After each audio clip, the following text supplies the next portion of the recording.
Happy Halloween, folks. Welcome back to #AskGSM here today, episode 622. I'm Graham GSM Matthews for October 28th, 2025. Thank you guys, as always, for joining us on this fine Tuesday. Hope you guys are doing well. A lot of great questions to get into here today, including, is Bron Breakker ready to be WWE's next top guy? Thanks to those for joining us live here today on the show or watching after the fact on VOD. Either way, very much appreciate it. And like I said, hope you guys are having a great week so far.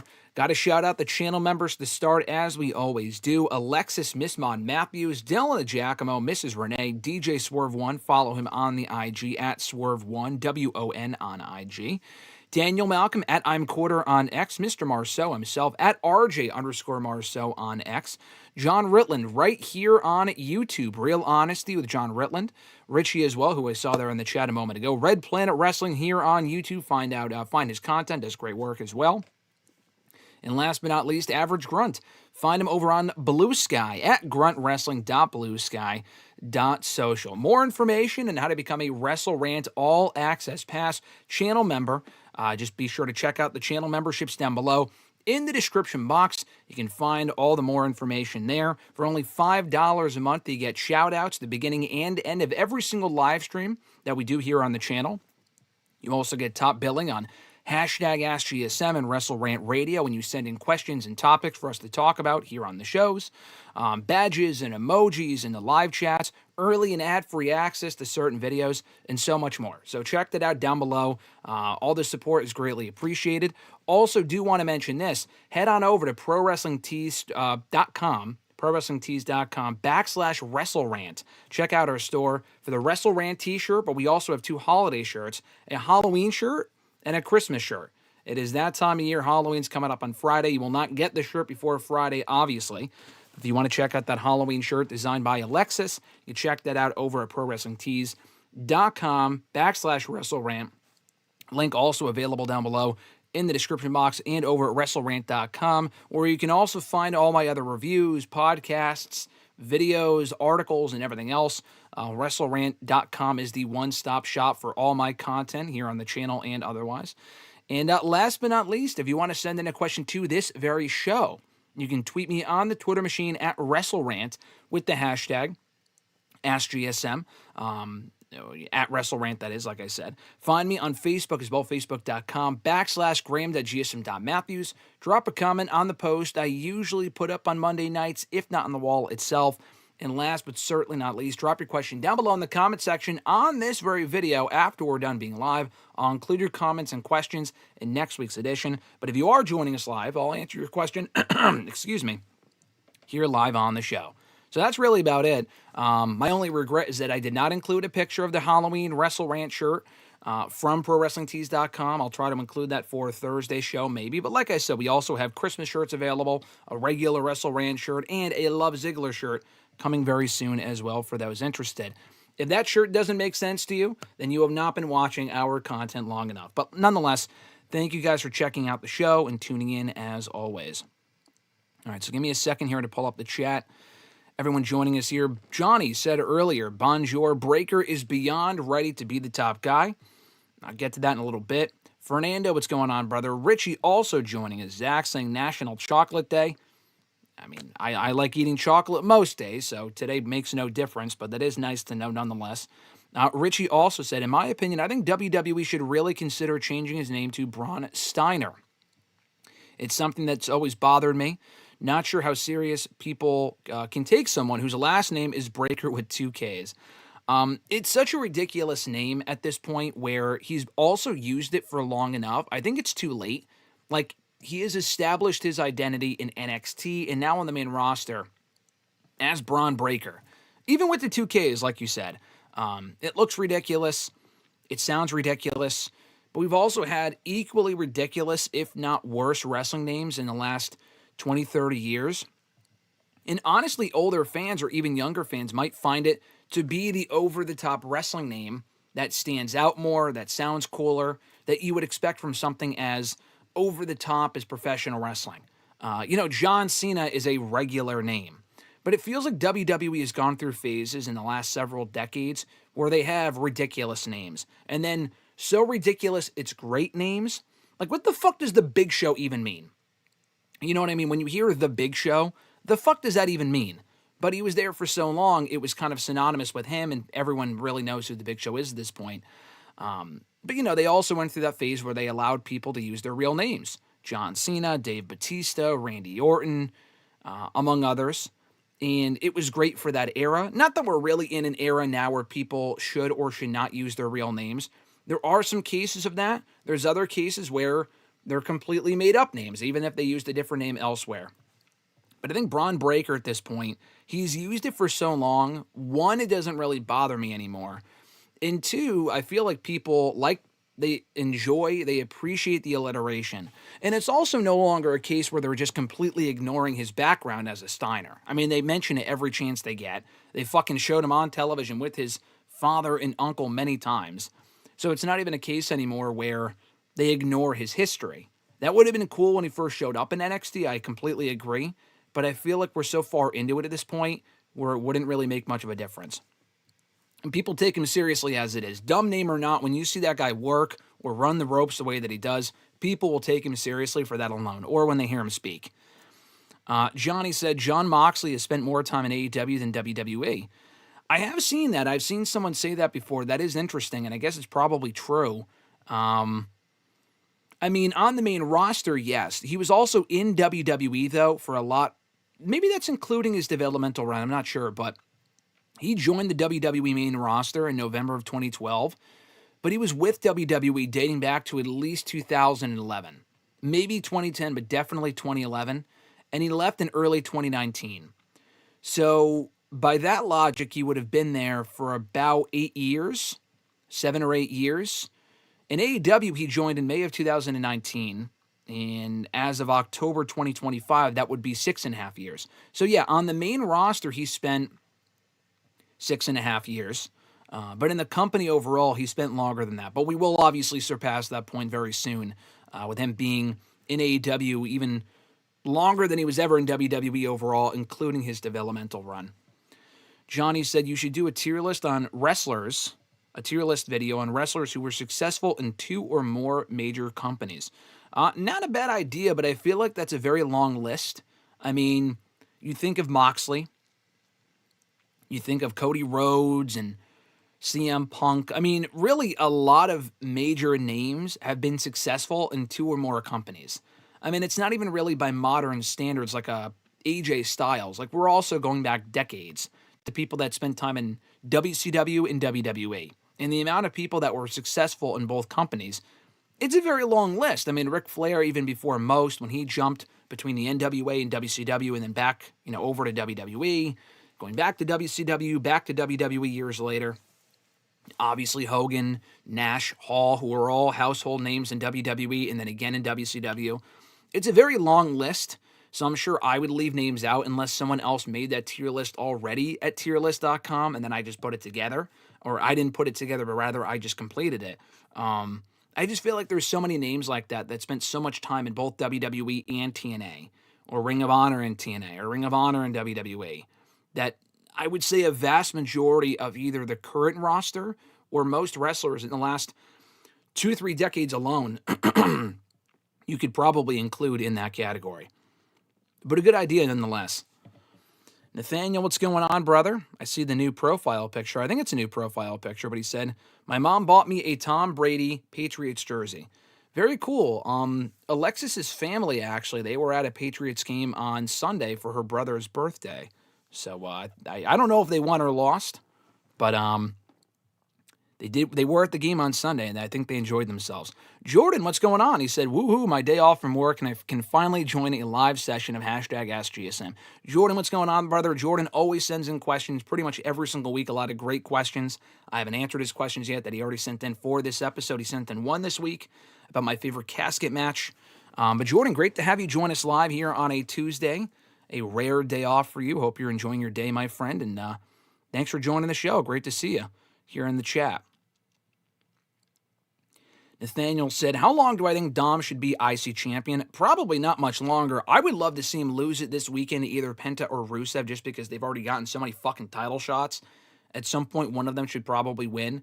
I think we're ready to move on from the Dominic Mysterio IC title run. Not that he hasn't had a good run. I think he's had a very good run. But it's also time for him to move on to working with the rest of the Judgment Day, breaking away from them, turning full-on babyface in the not-too-distant future. I feel like we're just kind of in a holding pattern right now with him as champion, where he's beating the same 2 or 3 guys. Rusev, Penta, and AJ Styles, and occasionally Dragon Lee. I don't really want to see him lose it to John Cena. When I say he should wrap up his run soon, I don't want to see him lose that belt to John Cena. I also realized yesterday, if John Cena were to win the championship, I would have to fucking have him sign it. My replica Intercontinental Championship belt. I had completely forgotten about the fact that whoever wins it from Dominic, if they haven't held that championship before, I'm going to have them sign that title. And I really don't want to have John Cena sign it because he does do a lot of autograph sessions these days at Comic-Cons and shit like that. But it's a fucking pretty penny to have John Cena sign something for you, specifically a championship belt. So save me the $250 and let's not have John Cena win it so he can sign my championship belt. Because if he wins it, we would have to have him sign it. It's just the rules. What do I think of the mysterious videos with the boots walking? Fernando said. It's obviously a WrestleMania 42 video package. Or a promo package they put together. I mean, I say it's clear at this point. It was not clear initially. They had a lot of people talking on Sunday, going into Monday, but it became clear with the later videos when you could see Heyman's hands, and then the video they put out on Raw very quickly, blinking, you missed it. It had a poker chip with 42 on it. So why they went through the trouble of making those videos to only have it be a WrestleMania 42 on-date ticket reveal or something along those lines. Quite honestly, I'm not really sure, just because that was something that was always expected to happen anyway. I mean, it's a WrestleMania on-sale ticket date. They do this shit every single year. We already know WrestleMania was already announced for Las Vegas. I mean, it wasn't even like they're announcing a new location for the show, unless they're moving it from Vegas. From after already moving it from New Orleans, I'm not sure. I'm sure it's going to be a sweet promo package, but I'm not really sure why you would get people's hopes up for like a debuting performer or a returning performer. I never really thought it was Jericho. The Andrade idea would have been fucking hysterical just because he still, I guess, technically is under WWE contract despite appearing on AEW recently. That's a whole other dilemma going on right now, but yeah, they know what they're doing when they do stuff like that. But it just doesn't do them any favors when it turns out to be something incredibly underwhelming. Triple H is not dumb. The people who put these videos together, they're not as out of touch as Vince McMahon and the people that came before them. They know what they're doing when they do this sort of shit. So I don't really know why they did it the way they did. Again, the Mania video package could be great, but it's simply for an on-sale ticket date announcement. I believe, unless they already announced that. I think they already announced that already like a couple of fucking weeks ago. They sure as hell remind you every chance they get on every show they have. So, I just thought that was stupid. Anyway, let's see. Also got a new Spider-Man costume, Nathaniel said. Very nice. Ready for Halloween. I also agree, Jordan. I would not mind Sheamus taking the belt off of Dominic Mysterio. I mean, he's currently feuding with the Judgment Day. They tossed him illegally out of the Battle Royal last week on Raw, and then he faced JD McDonough. I mean, granted, he's not challenging for the championship next week. He lost to JD McDonough on Monday's Raw, but the match was very good, and I was very surprised that JD McDonough won. So maybe the ultimate endgame is Sheamus winning it. I mean, at some point he will inevitably win that title, but I'm saying in the near future, the endgame of this program with the Judgment Day.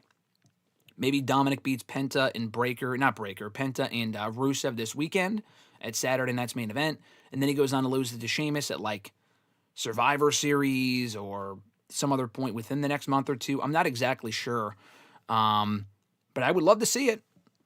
Again, I know when Sheamus re-signed about a year ago, he signed like a 5-year deal. And in their mind, they might be thinking, okay, we have 5 years to tell this story. By that point, people may not even care. Who knows if he gets released before then? I'd be shocked, but it's possible. You never know with this company. TKO gives no shits. Could he get hurt? Like, I would not wait that long just because you can. I think you tell that story within the next year or two. I would have rather had him beat Bron Breakker for the belt at WrestleMania. I know Dominic took the title, and that was great and all. I would have loved to have seen Sheamus be the one to ultimately beat Breakker for the belt. They didn't do it. They had Sheamus lose, and that's totally fine. But if they want to have him beat Dominic, I would not wait until WrestleMania either. That's not for another 6 months. Do it well before then, probably in the next month or two.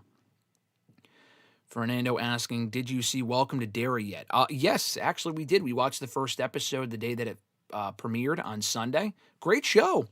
I was interested in giving it a chance anyway because I like the It movies. I haven't seen I've seen clips, but the Tim Curry version many years ago. I've seen the remakes though, in their entirety. The second one was good. The first one was excellent.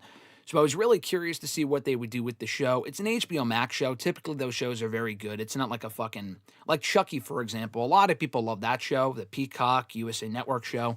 That shit was garbage. That show was absolutely awful. But I have more faith in like an HBO Max show that has a track record of producing very good content. And sure enough, it delivered. It was a great first episode. I don't know how the rest of the show will go. But the first episode is promising, and I enjoyed it. And I was also excited to see, although it doesn't really pertain to me personally, but the second episode is dropping 2 days early on Halloween. Now, I say it doesn't pertain to me personally because I won't be around on Halloween to watch it. We'll be out that night, so we'll probably have to watch it the next day, before or after Saturday night's main event, or on Sunday as we normally would anyway. But the show so far is quite good. I am enjoying it. Thoughts on J.C. Jane's reign of terror finally being over, Richie said. You know, I will give her credit. I have given the woman a lot of flack since she won the championship earlier this year from Stephanie, where I thought and still do think she was the wrong choice to beat Stephanie for that title. At that point, if Jordynne Grace's main roster call-up was not imminent, she really should have just won the championship. I mean, honestly, I know they didn't have Blake Monroe until, like, July. If Blake Monroe, Mariah May, was there 2 months earlier, you have her be the one to beat Stephanie for that championship. But they took that belt off of Stephanie so quickly. It was in an effort to make a new star, which I applaud. J.C. Jane, to me, is just not that person. But to give her credit, though, she did improve. She came into her own. She was clearly feeling herself out there. Every time she would come out for a match or an entrance or whatever, the Fatal Influence group, although I'm not really their biggest fan still, kind of found their footing. Lainey Reed, they just replaced Jasmine Nix with Lainey Reed. So we'll see how she kind of comes into her own in the role and see how she kind of makes the most of that opportunity. But she went on to have some decent matches. Like, some of the matches were okay. And J.C. Jane, the issue is she is improved, but she is still not on the level of a lot of the women they have in NXT on the main roster. I see her falling victim to the same issue that Wesley did. Although Wesley was far more exceptionally talented, specifically in the ring, than J.C. Jane. That issue being, where does she fit in to those main roster plans? Reportedly, that was the whole reason why they let go of Wesley, was because they did not see him having a future on the main roster. There were no plans, so they cut him. I'm not saying J.C. Jane gets cut tomorrow, but she's been in developmental for fucking 4 years at this point. She debuted on NXT television 4 years ago. She needs to either be called up or you cut bait. And honestly, like I said, I just don't really see where you plug her and the rest of Fatal Influence into the main roster. Now, they are a group. I think they're a better group than PFC, who are fucking boring, and 2/3 of that group have since been fired. The other third has since been injured. So maybe they have a longer shelf life on the main roster because of them being a group. Where they really should have just called up Toxic Attraction when they had the chance. Now, granted, Mandy Rose ended up getting fired anyway, later on in 2022 due to the whole OnlyFans thing or whatever. But, yeah, maybe she would have a higher chance of success on the main roster with Fallon Henley and Lainey Reed, who was also kind of on the newer end, though. Fallon Henley really should have been on the main roster a year or two ago. I mean, she's main roster ready. I could see her doing well because she has charisma. She's good in the ring. On her own or in a group, J.C. Jane really just isn't that performer to me. She isn't the one who's going to be winning the Women's World Championship. A mid-card belt, maybe, and the main roster brands could benefit from having some new blood, so maybe that's where she fits in, and I'm just not, and I'm shortchanging her, and I'm not really giving her a chance on the main roster. I just don't really see where she fits in. But I'm glad her reign is over, though. I mean, I think Tatum Paxley was a great choice. That was really your question, not really what I was just ranting about. But, I think Tatum Paxley was a great choice to have her be the one to take the title from J.C. Jane. She's a fresher face. She's also been there a while, but she's also really improved. She's really connected to the crowd on a whole other level.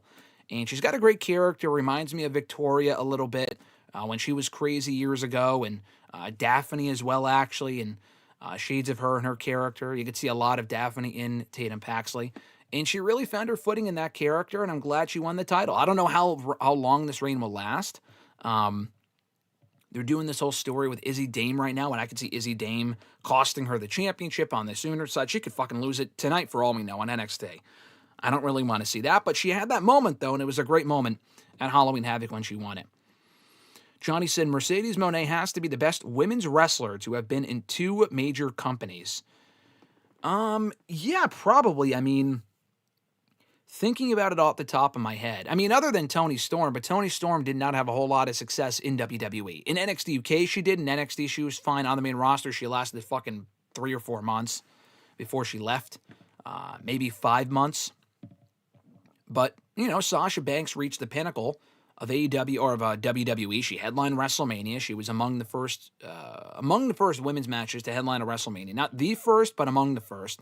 Held every championship multiple times, had a lot of great match of the year candidates, got over, made a lot of money, sold a lot of merchandise, worked with a lot of their women, beat pretty much most of the main players on WWE television, went to AEW, and is now having success really all over the world.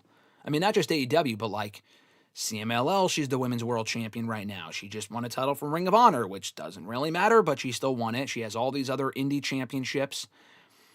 I am curious who else people would put in that category. I would probably say Mickie James as well. Mickie James was obviously a big star for her era in WWE for all those years, and then she went to TNA and had a lot of success there for the 3 to 5 years that she was in TNA, between 2010 and 2015. So she's another one.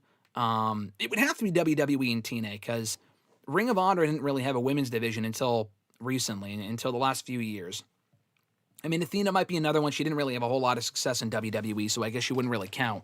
She did in NXT, though. And, like, WCW and WWE, like, what woman, Alundra Blaze, Medusa, like, she didn't have a whole lot of success in WCW, where she really revolutionized their women's division. It wasn't really a focal point back in the 90s. So it would have to be in TNA and WWE, or WWE and AEW. Or I guess TNA and AEW, but there's not a whole lot of women that have gone from TNA to AEW that have had the same amount of success they had in TNA. Like, for example, Deonna Purrazzo, who was great in TNA, but she hasn't really amounted to much so far in AEW. So yeah, you're probably right. Mercedes Moné might be the greatest example of the best female performer to have reached not necessarily the apex, because there is still more for her to do in AEW. I mean, she could win the Women's World Championship in AEW in a couple of weeks of Full Gear, but she hasn't yet, and she also hasn't headlined any pay-per-views, to my knowledge, in AEW, the same way she did in WWE. But she's still a big star for them. She's held their TBS Championship for over 500 days. That's an impressive feat in and of itself. Richie also said, do we really think Sol Ruca is injured? And he mentioned the Love Ziggler merch as well. I agree with the Love Ziggler emoji. No, Sol Ruca is almost definitely not hurt. I can almost guarantee you it is a storyline thing. It does play well into the story that Zarya was the reason why she lost her championship, but I feel like that would make more sense if Ruca was the one to turn on Zarya, where it is almost virtually confirmed. I would be shocked if it went any other way than Zarya turning on Sol Ruca. It would make more sense if Zarya losing the championship for Ruca caused Ruca to, snap and be like, hey, you lost my championship, how dare you? But she's not going heel, nor should she. So I don't really know where they're going with it.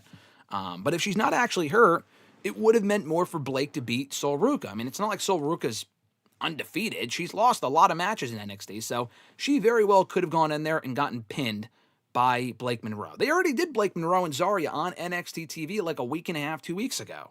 So I'm not really sure what the whole point was of having Sol get hurt and having that play into the story, but I guess we'll find out what the fallout will be soon.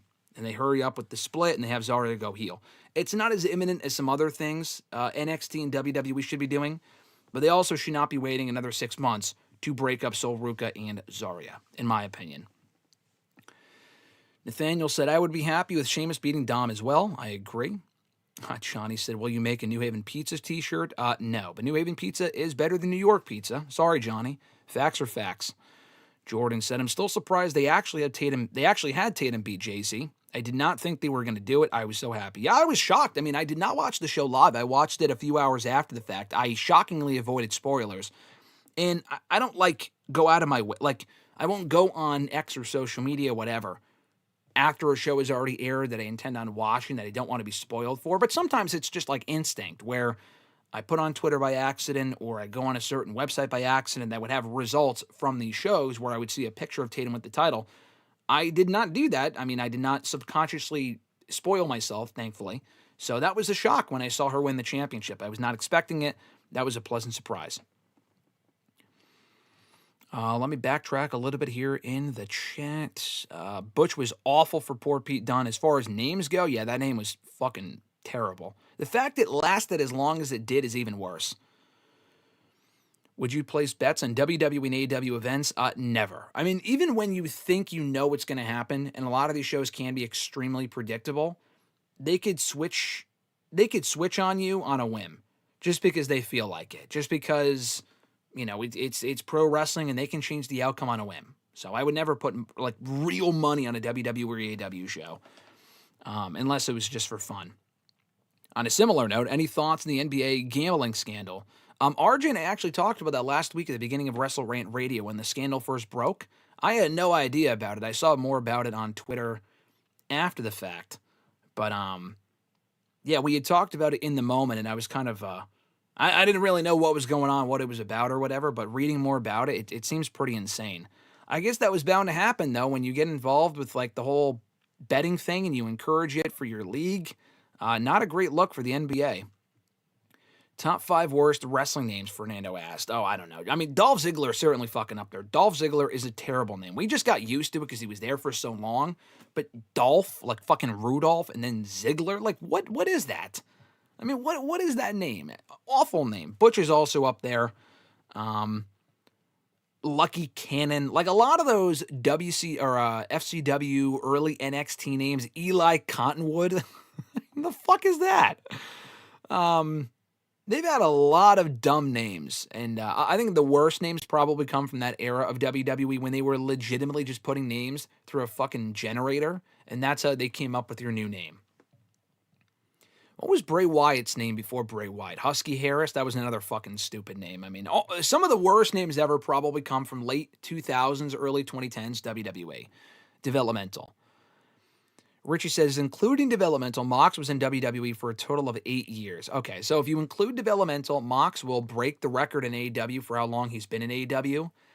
In 8 years from May of 2019 would be May of 2027. So we're not quite there yet. He needs another year and a half, and then by that point he will have broken that record. I don't see him leaving AEW before that, so he probably will spend more time in AEW than he did WWE, which is amazing because it's the same thing as Kurt Angle where when people think of Jon Moxley, a lot of people will probably be most familiar with him from his WWE run. Like, people don't look at Kurt Angle and think, oh, he's a TNA talent. He's a fucking WWE guy. He was a WWE guy first and foremost.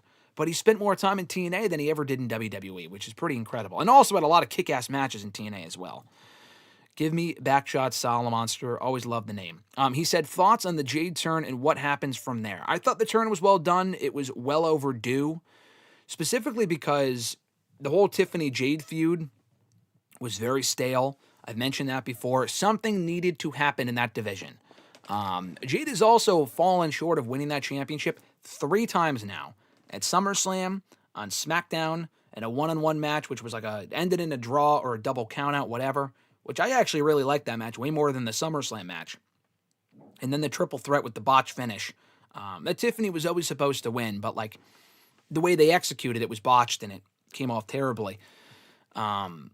She lost there too. She wasn't pinned in that match, but she still fell short of becoming champion. So she's only been pinned at SummerSlam. I don't think she's been pinned since then, but she also fell short in 2 other opportunities after that. She needs to win on Saturday. She's getting another shot at Saturday night's main event. How can she lose? I mean, you could have Jade like get herself DQ'd, which would be lame, to set up another match between the two. I'm sure this won't be the last match they have, but if they really want to have more matches after this, Jade's got to be champion. Tiffany's got to be in chase mode. I mean, that really is just the way that it has to be. Jade's got to win. If she does not win, she might be cooked. I mean, the heel turn was well done. She was obviously in her element as a heel in AEW. That's where she found her most success. I don't think she was ever a babyface in AEW. For the 3 or 4 years she was there for, she was never a babyface, to my knowledge. But anyway, She's finally a heel now in WWE. She can go on a feud with Bianca Belair if she takes the title on Saturday, or hopefully very soon, but ideally on Saturday. Jade and Bianca's your Mania match right there. You can finally do the match we've always wanted. Now, I've said this before, and you've asked me about it.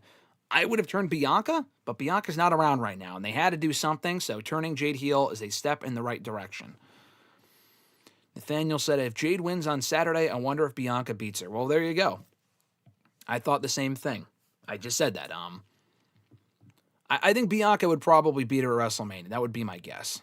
But either way, to me, that's the Mania match. And Nathaniel also said the Patriots didn't win this weekend, so I guess Alexis' family watched a good game when they were there on Sunday for the Patriots game.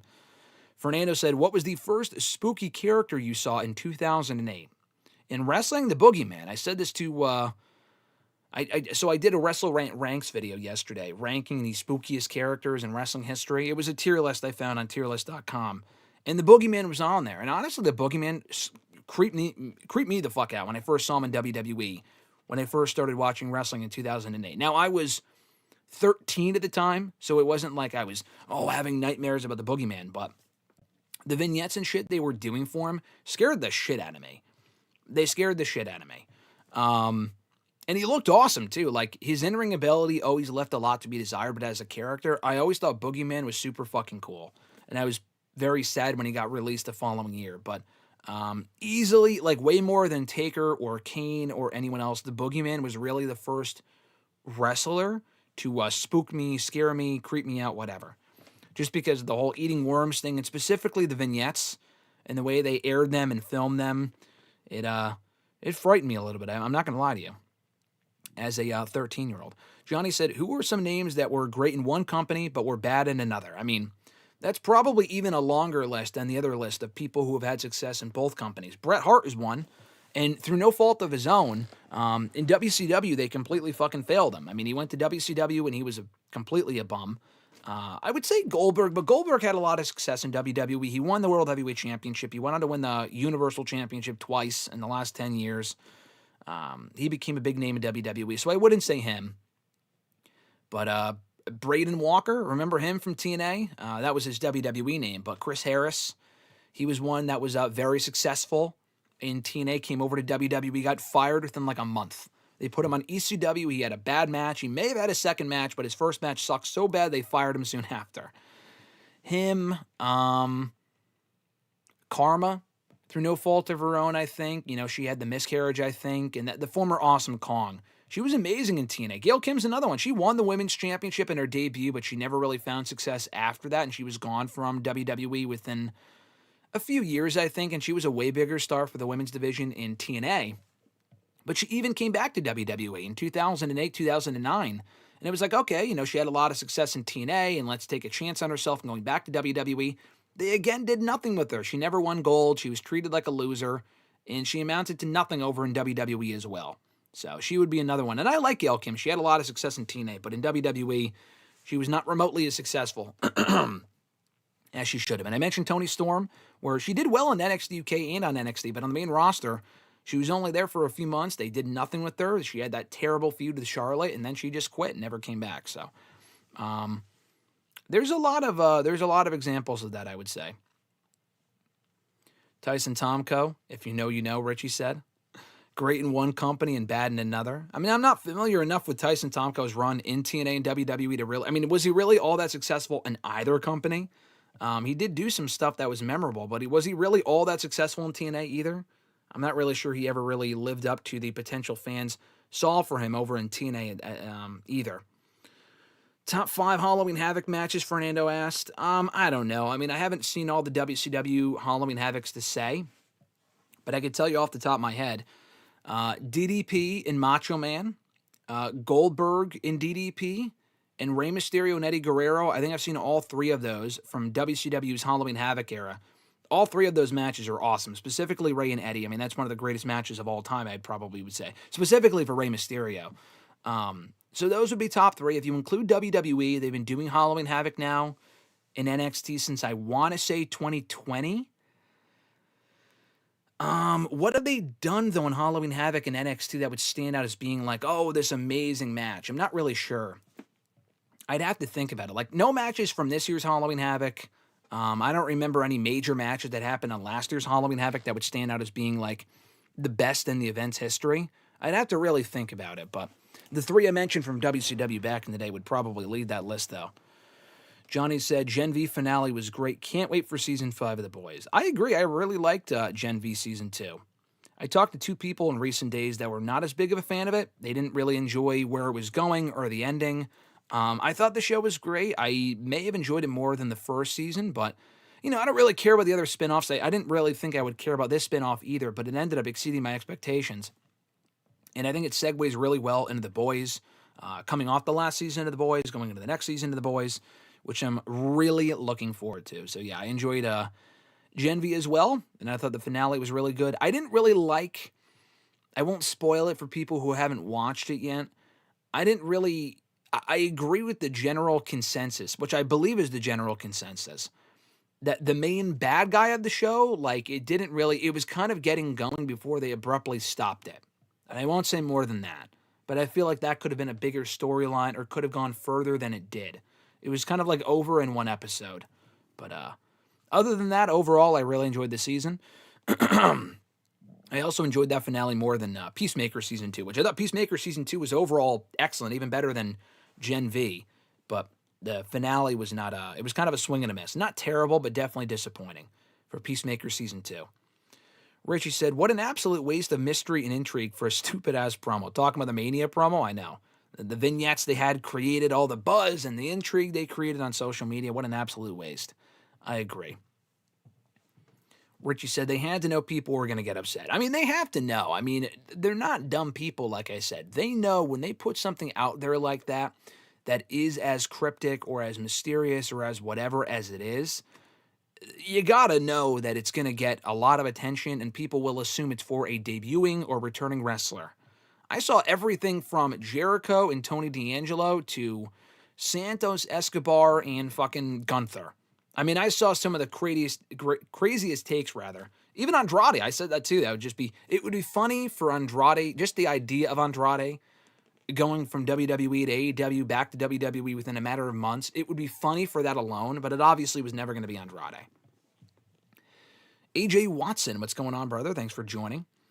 They asked, if Abyss and Mankind switched brands around their prime gimmick, would Abyss be equally as over as Mankind was in the Attitude Era and vice versa? That's a good question. I don't think so. I feel like Mick Foley / Mankind had such a connection to the audience where, like, he had that whole Mrs. Foley's baby boy thing about him where people really wanted to root for him. As Mankind, yes, he probably would have had the same success, like in-ring wise. I mean, but I feel like Mankind did dumber stuff to his body than Abyss did. Abyss did do some stupid spots in TNA, like going through flaming tables and off a ramp through a flaming table, whatever. Would Abyss really have jumped off the top of a Hell in a Cell, though? I feel like that's something only Mick Foley might be dumb enough to do. All due respect. But I'm not sure he would have been... I'm not sure 99% of people would be as willing to do some of the stuff that Mankind Foley did in WWE. And that includes Abyss. But even beyond the Mankind stuff, when he was just Mick Foley or when he was Dude Love or Cactus Jack, Abyss is great, but Abyss was Abyss. Abyss didn't have all those different alter egos. I mean, actually, I take that back. He had Joseph Park in his later years in TNA. He had a lot of great longevity in TNA, had a lot of success, won a lot of championships. And that also included extending his career by several years by doing the Joseph Park gimmick. He could do comedy really well. But if you plug Abyss into the Attitude Era, when maybe with the Joseph Park stuff he could get over as well, but I still feel like Mick Foley is just another level of an overall. I feel like Mick Foley is a better overall performer than Abyss for storytelling reasons alone. Abyss is great, was great, whatever. But Mankind Foley just had that certain connection with the audience. Regardless of the era in which he came up, people always felt like they could relate to Mick Foley. Like, Abyss was never himself. He was always Abyss with the mask or Joseph Park as a comedy character. He was never Chris Park. He was never himself like Mick Foley was in WWE many times. So I don't know if it would have worked as well if they switched spots in their prime gimmick at their prime years. Top 5 favorite horror movies, Fernando asked. I was thinking about this the other day. And because WWE was doing a video on it, like where they asked performers, and before they got scared by the boogeyman, actually, speaking of whom. But mine would probably be 2018 Halloween. And a lot of the Halloween movies are good, but specifically the 2018 one, I really, really like that version. Part 8 of Friday the 13th, Jason Takes Manhattan. Terrible movie, but just for selfish reasons, I really enjoy it. Nostalgia reasons, I love that movie. Just so fucking bad. But a lot of the Friday the 13th movies I enjoy watching, going back to watch. Just because, like, they're just so dumb. Like, they're fun to watch for that reason alone. So those, we actually just watched Weapons yesterday, which was a great movie. That might be new top 3. I've seen the Smile movies. Those were great. The second one specifically I thought was excellent. Black Phone, 1 and 2. We just watched the second one. I thought the first one was good. The second one I thought was significantly better. Great movie overall. There's a lot of them. I've seen a lot of them. But my top 5, I don't know if I have a top 5. But like I said, probably Halloween 2018. The first Halloween is also great. And we just watched the second one, Halloween 2, from like a few years after that. That one was also really good. I had not seen that in full until recently. That was really good as well. But Halloween 2018 and probably Friday the 13th, Jason Takes Manhattan. And I'm sure there's other ones that come to mind, or that could come to mind, but I'm just not thinking of them at the moment. A lot of horror movies I've enjoyed, but those are probably the top 2 favorite ones, though. Johnny said, who would you rather see Tanahashi face in his last match? Okada or Shinsuke? It's a great question. I feel like Okada would definitely get the better match out of him. I would say Shinsuke for the sole reason that Shinsuke appearing at Wrestle Kingdom while under a WWE contract would be awesome. Now, I know we got Carl Anderson on Wrestle Kingdom while being under WWE contract back in 2023. I remember that. But that was not for nearly as important of an occasion as this would be for Tanahashi's final match. It really should be one of the two, though. I feel like Tanahashi's 2 of his biggest rivals ever have been Okada and Shinsuke. So Okada would get the better match out of Tanahashi at this point, and for old time's sake, that'd be great. But at the same time, they also had their final match when Okada left New Japan. They had their final match together like a year and a half ago. I didn't watch it, but it was on one of their tours right before Okada wrapped up in New Japan and went to AEW. They already had their final singles match about a year or 2 ago, a year and a half ago. So honestly, remembering that, I would go with Shinsuke. We haven't seen Shinsuke and Tanahashi in probably close to a decade. It would have to be because Shinsuke left New Japan almost exactly 10 years ago. So, and also just the idea of Shinsuke being back in New Japan for a night.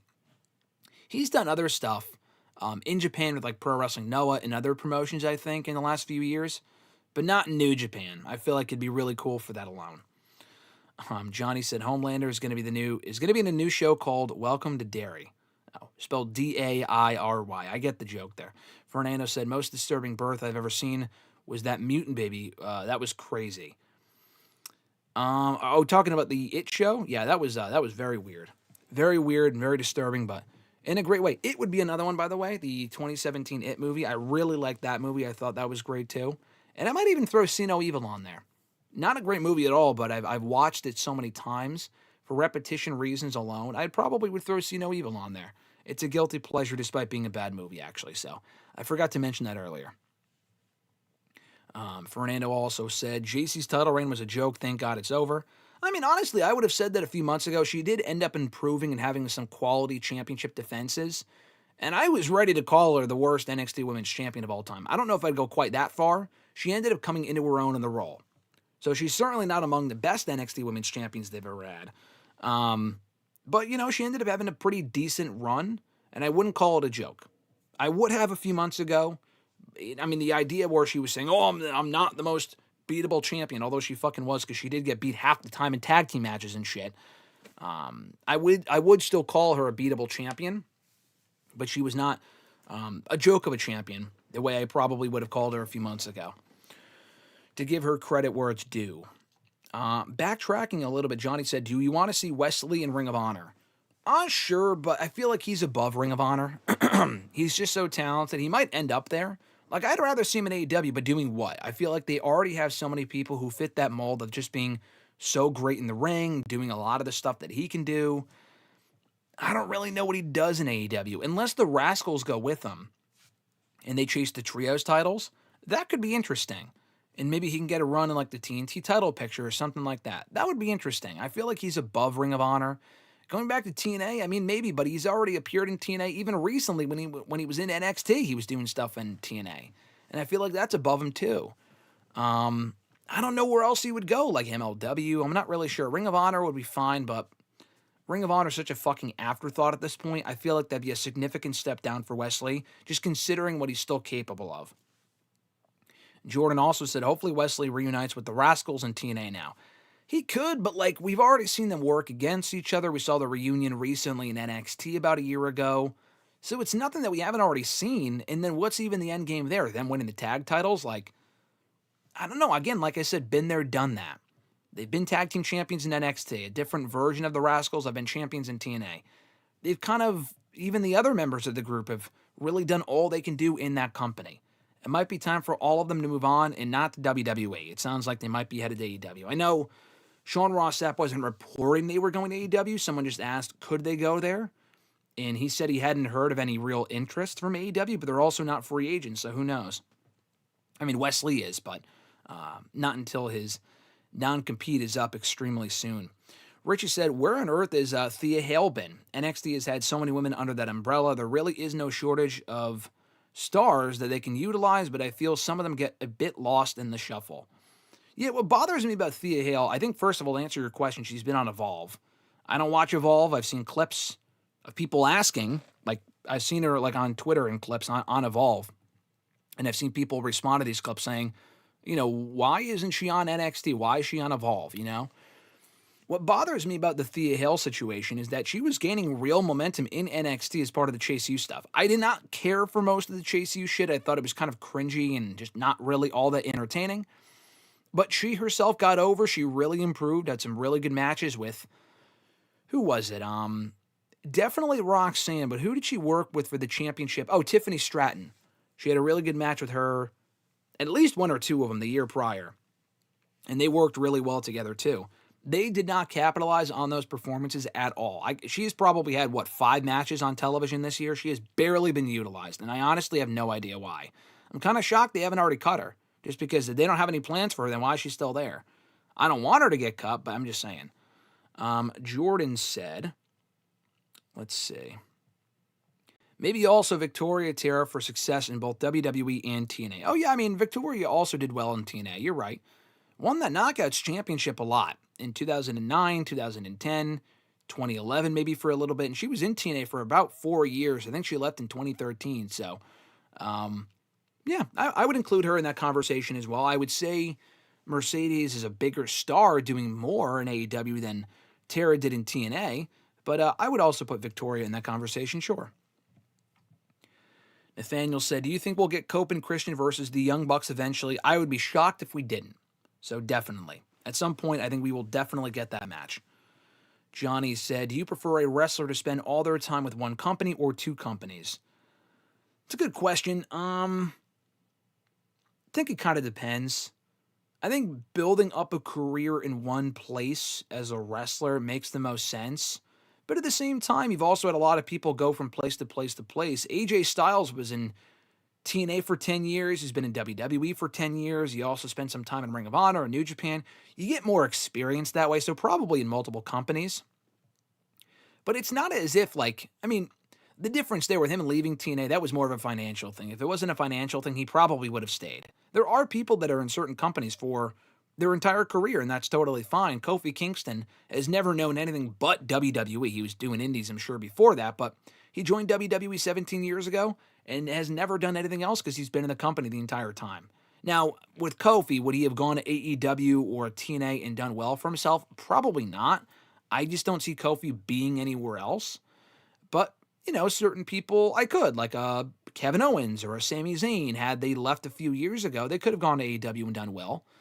Adam Cole's been in a number of promotions and has done well in all the promotions he's been in, so it just kind of depends on who the person is we're talking about and how underutilized they are, how big of a star they are, and stuff like that. Where do I rank Chicago Deep Dish, Fernando asked? Probably somewhere in the middle. I mean, it's good. It wasn't like the greatest pizza I've ever had, but it was worth trying when I had it a few different times over the years. It wasn't like amazing, But it was good enough. I wasn't bad, so I probably would put it in the middle. I enjoyed the Detroit-style pizza that I tried when I was there a few years ago. I would put the Chicago deep dish probably above that. I just enjoy regular pizza. I'm just biased because I'm a Northeasterner, but I enjoy the type of pizza that you get in New Haven, New York, and just on the East Coast. But again, just personal preference. Johnny said, rank these tag teams that were in multiple companies. Road Warriors, Dudley Boys, Hardy Boys, FTR. Great question. I mean, Road Warriors would have to be number one. They were the top of the class in WWE, but also in, NWA and all these other promotions. They dominated everywhere they went and are largely considered to be the greatest team of all time at a time where tag team wrestling was at its apex.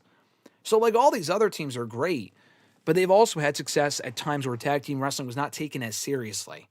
So, for me, I would probably go Road Warriors 1, Hardy Boys 2. I mean, you can go, I would probably put FTR last. FTR would probably surpass Dudley Boys if they haven't already. FTR is the best tag team in the world right now, if not among them, easily among them, maybe number one. But the problem with FTR is that they've been successful at a point where the division just isn't taken as seriously. So it's easy, like you could say the same thing about the Usos and the New Day. FTR have been great in two different companies, but they were never really at their apex in WWE. They were great in NXT, but in WWE and the main roster, they were on the main roster on and off for like 3 years. I say on and off because they got hurt quite a bit. But they won the tag titles a few times and had very unremarkable runs. In AEW, they've really had their greatest run. So that's why I would put them last. Although you can also include Ring of Honor for them in AAA. But like, does anyone really remember those runs they had in those companies? They remember them holding their tag titles, but not necessarily the runs they had in those companies. And they weren't even there for that long anyway. So I would put FTR last, Hardy Boys 2, Dudley Boys 3, Road Warriors 1. I feel like Hardy Boys have had more of an extended run, a much longer run than the Dudleys, better matches, better stories. The Dudleys were successful in what? ECW, WWE, and TNA. They also won titles like the WCW tag titles, but that's because they were in WWE. They also won the New Japan tag titles because they were in TNA. The Hardys have legit had runs, and Ring of Honor not that long, but they were in Ring of Honor for like a month or two. Enjoyed that run when they were the Ring of Honor Tag Team Champions. But they had obviously one of the greatest teams of all time in WWE, one of TNA's greatest tag teams of all time, for as long as they've been there, on and off in the last 10 plus years. So specifically those two companies, but they've also won a lot of indie tag titles as well. So again, Road Warriors 1, Hardy Boys 2, Dudley Boys 3, FTR 4. Nathaniel said, I think if FTR wins tomorrow, I have them beating Bro Dito. Can't lose them twice in a row. Yeah, FTR just beat Jet Speed. They lost the tag team match on Collision. When did they lose to Bro Dito one-on-one? I don't think they ever had a regular 2-on-2 tag team match and they lost. To my knowledge. I could be wrong on that, but I'm pretty sure they haven't lost to Bro Dito 2-on-2 yet. So I don't know if it's a guarantee that they would lose. They could beat Bro Dito and then face Cope and Christian for the tag titles. That's definitely possible, and I would not mind it. But I don't think it's a guarantee that they beat Bro Dito, because I don't think Bro Dito ever beat them 2-on-2. They did beat them in that elimination match at Forbidden Door or whatever it was, but that started out as a 3-way tag team match, so it's kind of hard to include that. Johnny said, I'm surprised Vince did not book The Undertaker versus Boogeyman. I'm also shocked. But I guess when the Boogeyman was around, I just feel like he got hurt a lot. He was around for a few years. He fucking did him in JBL. I think the Boogeyman beat JBL at WrestleMania. Or maybe it was Booker T. He feuded with the Boogeyman feuded with JBL and Booker T, two top names and former world champions. So I am kind of shocked that we did not get him in the Undertaker, but they were both baby faces at that point. And then he got hurt, and I think he was gone or got fired or something. He was gone for all of 07. I don't know if he was in 07 really at all. And then he came back in 08 for a little while, and then he got fired in 09. So not overly surprising. But I am in an alternate universe, if he's healthy, I am a little surprised that they did not do Taker and Boogeyman at a WrestleMania, like 22 or 23 or some shit. Thankfully, they did not do that, but I'm just saying. I would not have been shocked had they actually done that match. Richie said, Tomko's biggest career highlight was robbing a CVS for some Oxy. I did not know he was guilty of that. That's amazing. I did not know that. I looked him up recently because I'm thinking, what the fuck happened to Tyson Tomko? Like, he has not been active or even mentioned in so long. Like, really in the time that I've been watching wrestling. So I was curious what happened to the guy. And it sounds like he just fell off the face of the earth. Johnny said, Justin Roberts is better in AEW than he was in WWE. I enjoyed his WWE announcing more. I know, like, he didn't have as much freedom as he does in AEW, but I feel like they give him too much freedom in AEW, or at least they did at one point, where, like, just the way he says certain things or certain things that he does say is like, really? It's fucking cringy. But I do like Justin, though. I think he's a great ring announcer. One of my favorites personally.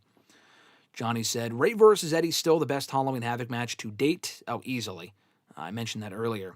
Johnny said, the Cypher actor would be great as either Two-Face, Black Mask, or Hugo Strange in a Batman movie. Yeah, the guy that played Cypher would, he did a great job. He was one of the, probably the best part among the people that I've talked to about it. I've said he was the best part of that show, and I would agree. He was the best part of the season of Gen V. Lindsay said, did someone say Daddy Andrade? Yes, we were talking about Andrade.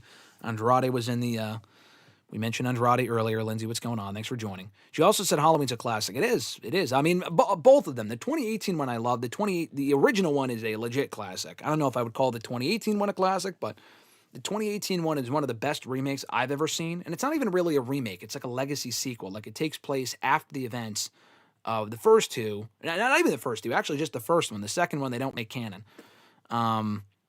The 2018 one was great. I mean, kills and ends kind of got a bit goofy and were not as great. I still enjoyed them as guilty pleasures. I enjoy those sort of movies. But the 2018 one specifically is great. Not as great as the original, which is indeed a classic. And probably the best, to me, of like those slashers, which I enjoy. I really don't care about the Nightmare on Elm Street movies. I've never really enjoyed those.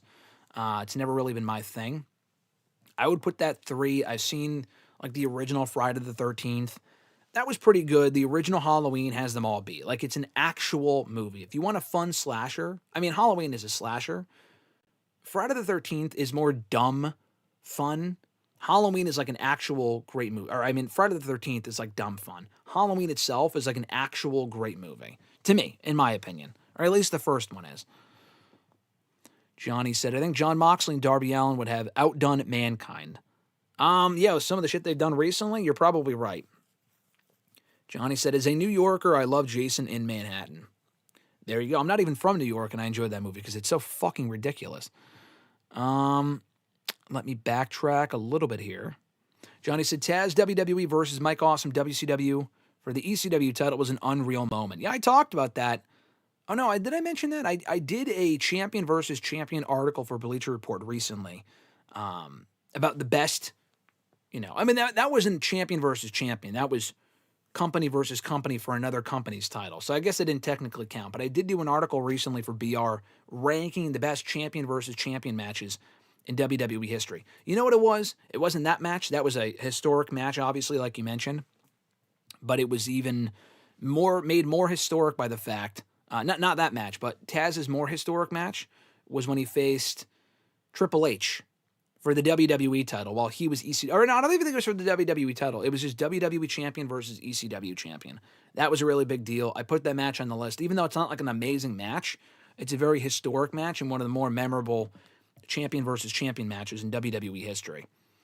Fernando said, did you hear the actor who plays Pennywise might be getting cast as Joker? I have not heard that. Are you talking about Bill Skarsgård, that Pennywise from a few years ago? If so, that'd be awesome. Like the new Joker for the DCU, because they already kind of have a Joker for like the Batman movies that they've been making in recent years. The, whatever that guy's name is, Robert Pattinson movies. They kind of tease the Joker, and it's not him. It's not that actor. But if Bill Skarsgård played the Joker, I would like to see it. I feel like he'd do a great job based on his Pennywise work alone. I also liked him in that John Wick 4 movie, too. I thought he was good in that as well, as the main bad guy. Jordan B. said, I'm still surprised that TNA has not given Myron Reed a formal contract yet, especially after his match against Leon Slater at Victory Road. Yeah, I mean, first of all, I didn't know he was not given a formal contract, but that's really, I think, how TNA works. I read yesterday Rich Swann isn't even under a TNA contract. They let him go earlier this year, and they brought him back, or he left on his own terms because he got busted for like a DUI thing. He had to go to rehab or whatever. But he's back wrestling. I'm not even really sure if he ever stopped wrestling, but he's back wrestling, and he's not under contract with the company. TNA's contract situation is interesting. I think them not having TNA has a lot to do with that, or not having TV and a real TV deal. If they had that TV deal money coming in, they might be able to afford to have some of these people under actual deals for more than 6 months at a time. But I think some of these performers would prefer to have shorter-term contracts, so in case they go to TNA for a short stint, get some attention, exposure, and buzz, they can go to AEW or WWE, so it kind of benefits both. But Myron Reed he's good. I enjoyed his work in MLW as well. They're not really doing much with him in TNA, so I'm not really shocked that he's only there on a per-appearance basis, but that's something TNA has been doing on and off for many years now, so it's not overly shocking to me, despite the fact that he did headline that Victory Road show that you mentioned. Fernando said, did you ever consider becoming a goth kid in high school? No, that was never really my forte personally, so I can't say I ever considered that. Nathaniel said the Dodgers are up 2-1 in the World Series. That's what I figured. I wanted the Blue Jays, but I picked the Dodgers just to be realistic, to win the World Series. Tom Talks Rubbish, what's going on, brother? Thanks for joining. Nice to see you here in the chat. Fernando said, who was the best NXT call-up whatever, in my opinion, he's saying? It would have to be Rollins or Roman, right? I mean, Roman, they were both in NXT, and they're two of the biggest stars of the last 15 years, so it would have to be Roman Reigns or Seth Rollins. Am I a fan of pumpkin pie? I'm not. Most pumpkin-flavored things I'm not a fan of. I'm sure I've tried it. I'm not even like a big, I'd rather just have cheesecake. If it was between cheesecake and pie, I'd rather just choose the cheesecake. Unless it's like an Oreo pie, I'll eat that, but other than that, not a big fan. Who do I think is a better wrestler between Matt and Jeff? Probably Matt. I mean, Matt's older now and very hurt, as is Jeff. People might go with, I'd rather watch a Jeff Hardy match in 2025 over Matt Hardy. But overall in their general careers, I feel like Matt was a better worker, better psychology. Jeff was just doing some of the craziest shit that you can imagine, and people loved him for that. But better actual wrestler was probably Matt Hardy. Would the Hardy Boys be your tag team of the year for 2025, Jordan B. said? They might be. I'm trying to think of who else it would be. Brodito has turned into a great fucking team, but that's only been really recently, so it's kind of hard to say they're my tag team of the year when they only joined forces 2 or 3 months ago. I've enjoyed, in the women's rank, Charlotte and Alexa in WWE, but I wouldn't really necessarily go with them. In AEW, who have they really had? FTR has been in the mix all year. They've had a great year. I might go Hardy Boys over FTR. Hardy Boys have been successful in TNA and in WWE on NXT. They're still making the rounds, doing indie stuff as well. Yeah, honestly, it would probably be the Hardy Boys. They started the year's tag team champions, only lost it for about 3 months to the Nemeth brothers.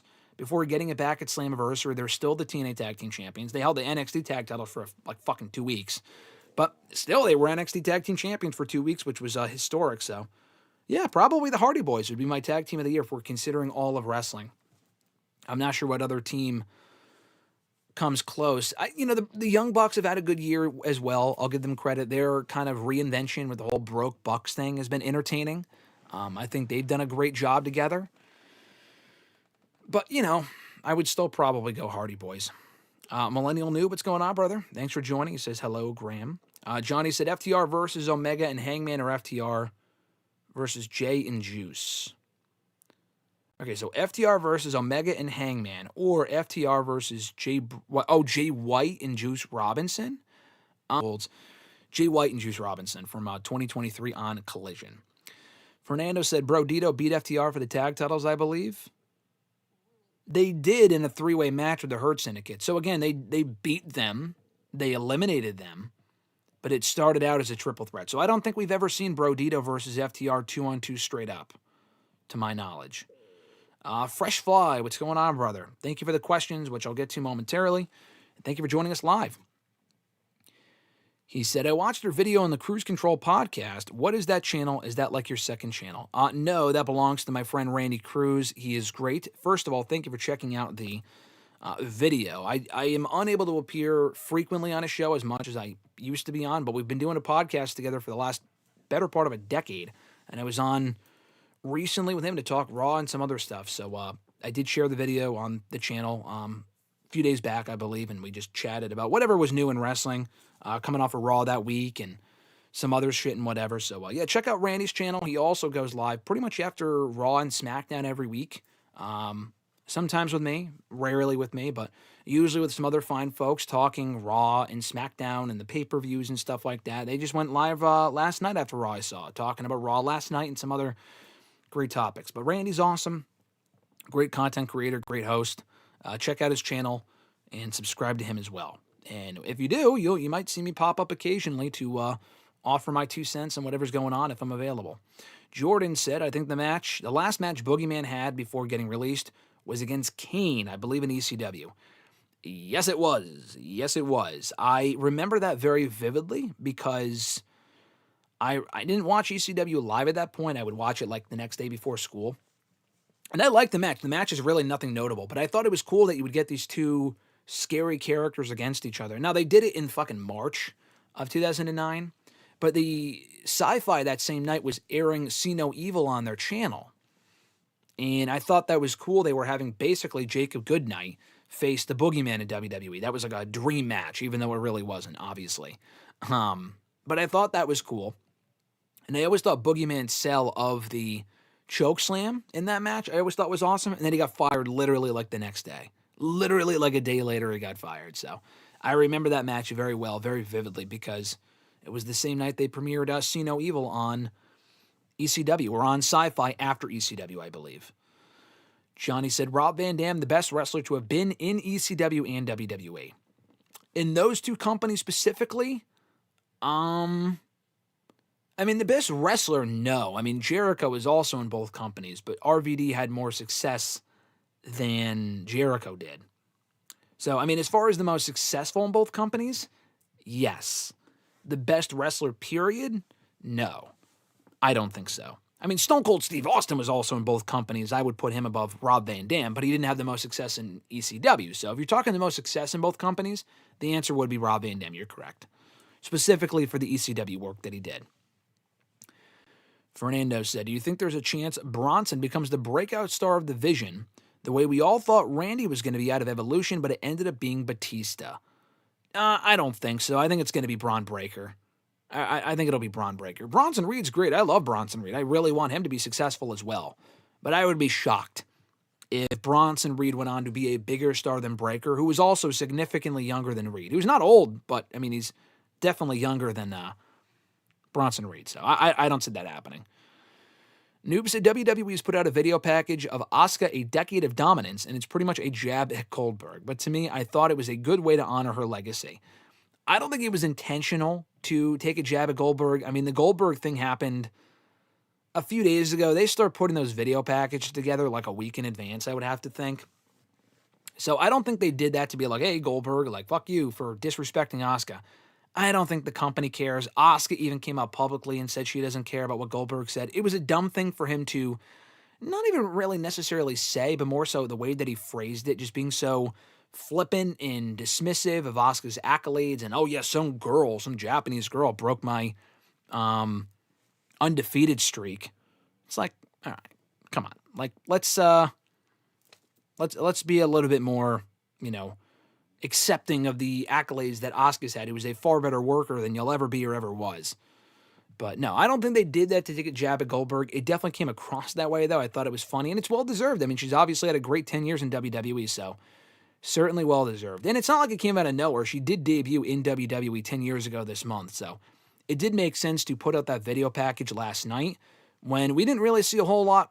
I mean, I guess she was in a backstage segment, and she also showed up at the end of the show, so I take that back, but it was a great video package. That's all that matters.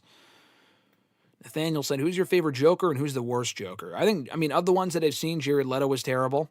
The best, I think Joaquin Phoenix and the Joker in 2019 did a great job, but the Heath Ledger version in 2008 was phenomenal.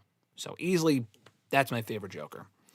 Fernando, what did you say you did not like I'm not a Nightmare on Elm Street fan. I've seen the remake. I don't think I've ever even seen the original in full. One of these days I will watch it. I just doesn't do a lot for me. I just don't think Freddy Krueger is cool or funny. It's just, he's kind of whatever to me. But yeah, I far prefer Halloween, Scream, Friday the 13th, among other franchises over A Nightmare on Elm Street. What are my thoughts on the Hulk being in Spider-Man Brand New Day? I think it's cool. I think it's cool. I don't know. He's appeared in a lot of random projects. Like he was in She-Hulk. He made a quick cameo in Shang-Chi. Obviously in Endgame, but that was years ago. He's just appeared in a lot of random stuff. He may have been in something else as well, but hopefully this kind of I don't know what the direction is or why he's in the movie, but I think it's their way of including him in some shit because he can't get a movie of his own, or at least he couldn't. I don't know what the update on that is, but it's an interesting cast for that Spider-Man movie, but it's cool to see him in it, and I'm looking forward to the movie as well.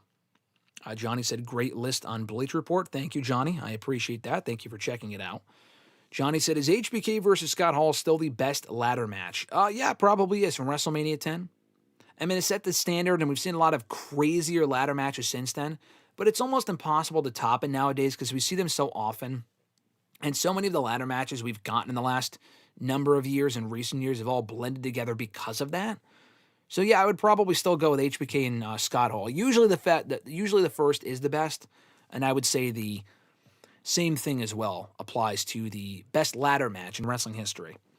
Fernando said, what are your thoughts on what Goldberg said about Asuka? I just mentioned that. Johnny said, what is your favorite women's champion versus women's champion match? I don't know.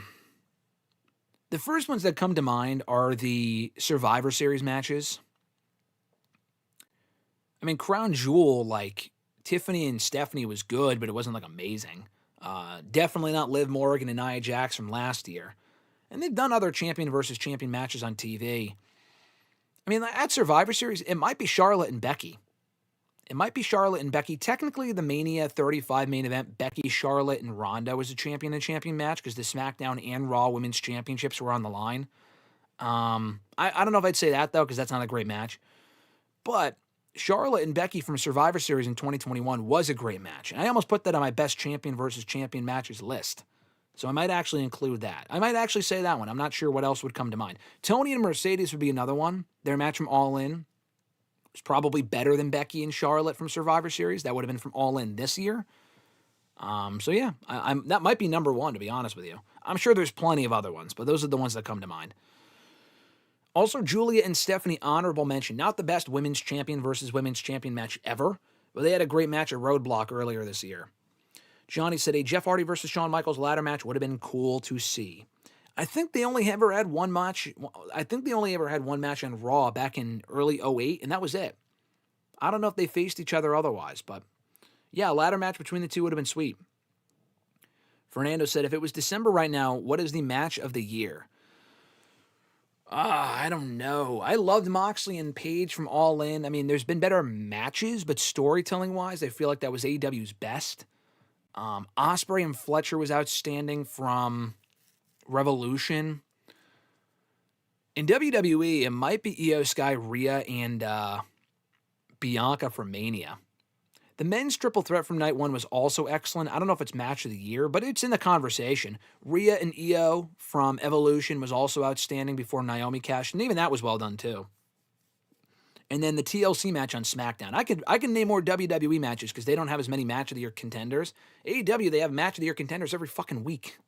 So it's kind of hard to say. You know what? Also, Adam Page and Will Ospreay. That might be the best match of the year from Double or Nothing.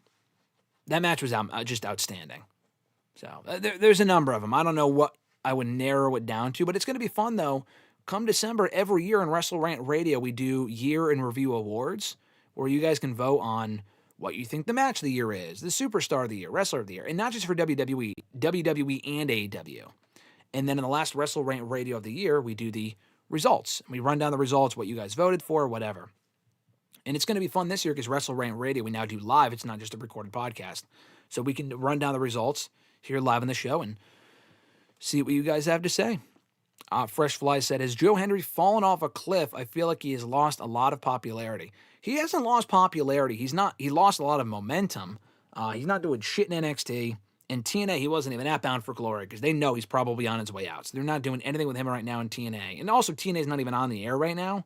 So, I mean, that's also another factor. But in WWE, they're just kind of easing him into the circle there, into the NXT landscape, now that he's probably going to be fully under contract to them by probably January, I would have to take a guess.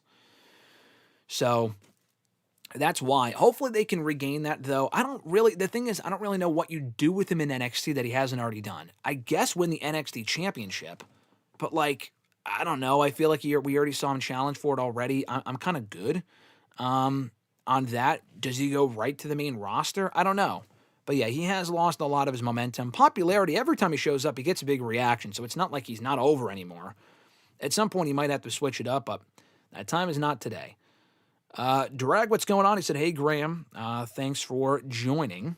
He said, will TLC return this December? No, it will not. They haven't done TLC since 2020, I think was the last one. I don't think they did it in 2021. And I mean, they're better off for it, too. I thought TLC was usually a very enjoyable show most years. They did it for over 10 years, but it was a very unnecessary show. They would force ladder matches, TLC matches, tables matches, and the same show, and it's like, bro, like, what is the difference between this and Extreme Rules? It's the same shit. And we got a lot of great matches on that show in that 10 years they had that show. But it just wasn't, I don't know. After a while, it kind of lost its luster, and they ended up getting rid of it even before Vince McMahon lost power, and I see no reason to bring it back. So the answer is no. There's no pay-per-view in December, but you also don't need one because they're doing Survivor Series at the very end of November, and then in December, you also have a Saturday night's main event. So I like the idea of doing no pay-per-views in December. They haven't done one in December since 2020, and I'd rather it stay that way. Your favorite undefeated streak, Johnny asked. Gunther's, maybe? I don't know. Gunther, Asuka. I wasn't around for Goldberg, so I can't say Goldberg. Maybe Asuka, either Asuka or Gunther. I'm sure there's other ones, but those are the top two that come to mind. Top 10 favorite matches of all time. I've done videos on that. I will not list them off here, but 3 off the top of my head that come to mind. Punk and Cena, Money in the Bank 2011. AJ Styles, John Cena, SummerSlam 2016. Sasha Banks and Bayley, NXT TakeOver Brooklyn 2015. And Roman Reigns versus Cody Rhodes, WrestleMania 40. That's actually 4. I was going to say 3, but those 4 would definitely be on the list. I made a top 10 list years ago. It would definitely change by now because that list is, it's been 7 years, I think, since I last updated it, but those 4 would undoubtedly have to be on there. Millennial Noob said Nolan verse Joker will always be iconic. Yeah, no, absolutely. That movie is one of the greatest movies of all time. Fernando said, who do you think was the most successful at going from WCW to WWE? Probably Jericho, right? I mean, Jericho was like a no-namer in WCW. I mean, not a no-namer, but he was mid-card at best. Went to WWE, became main eventer, multi-time world champion, U.S. champion, IC champion, tag team champion, still wrestling today. It would have to be Jericho. I mean, actually, either Jericho or Rey Mysterio.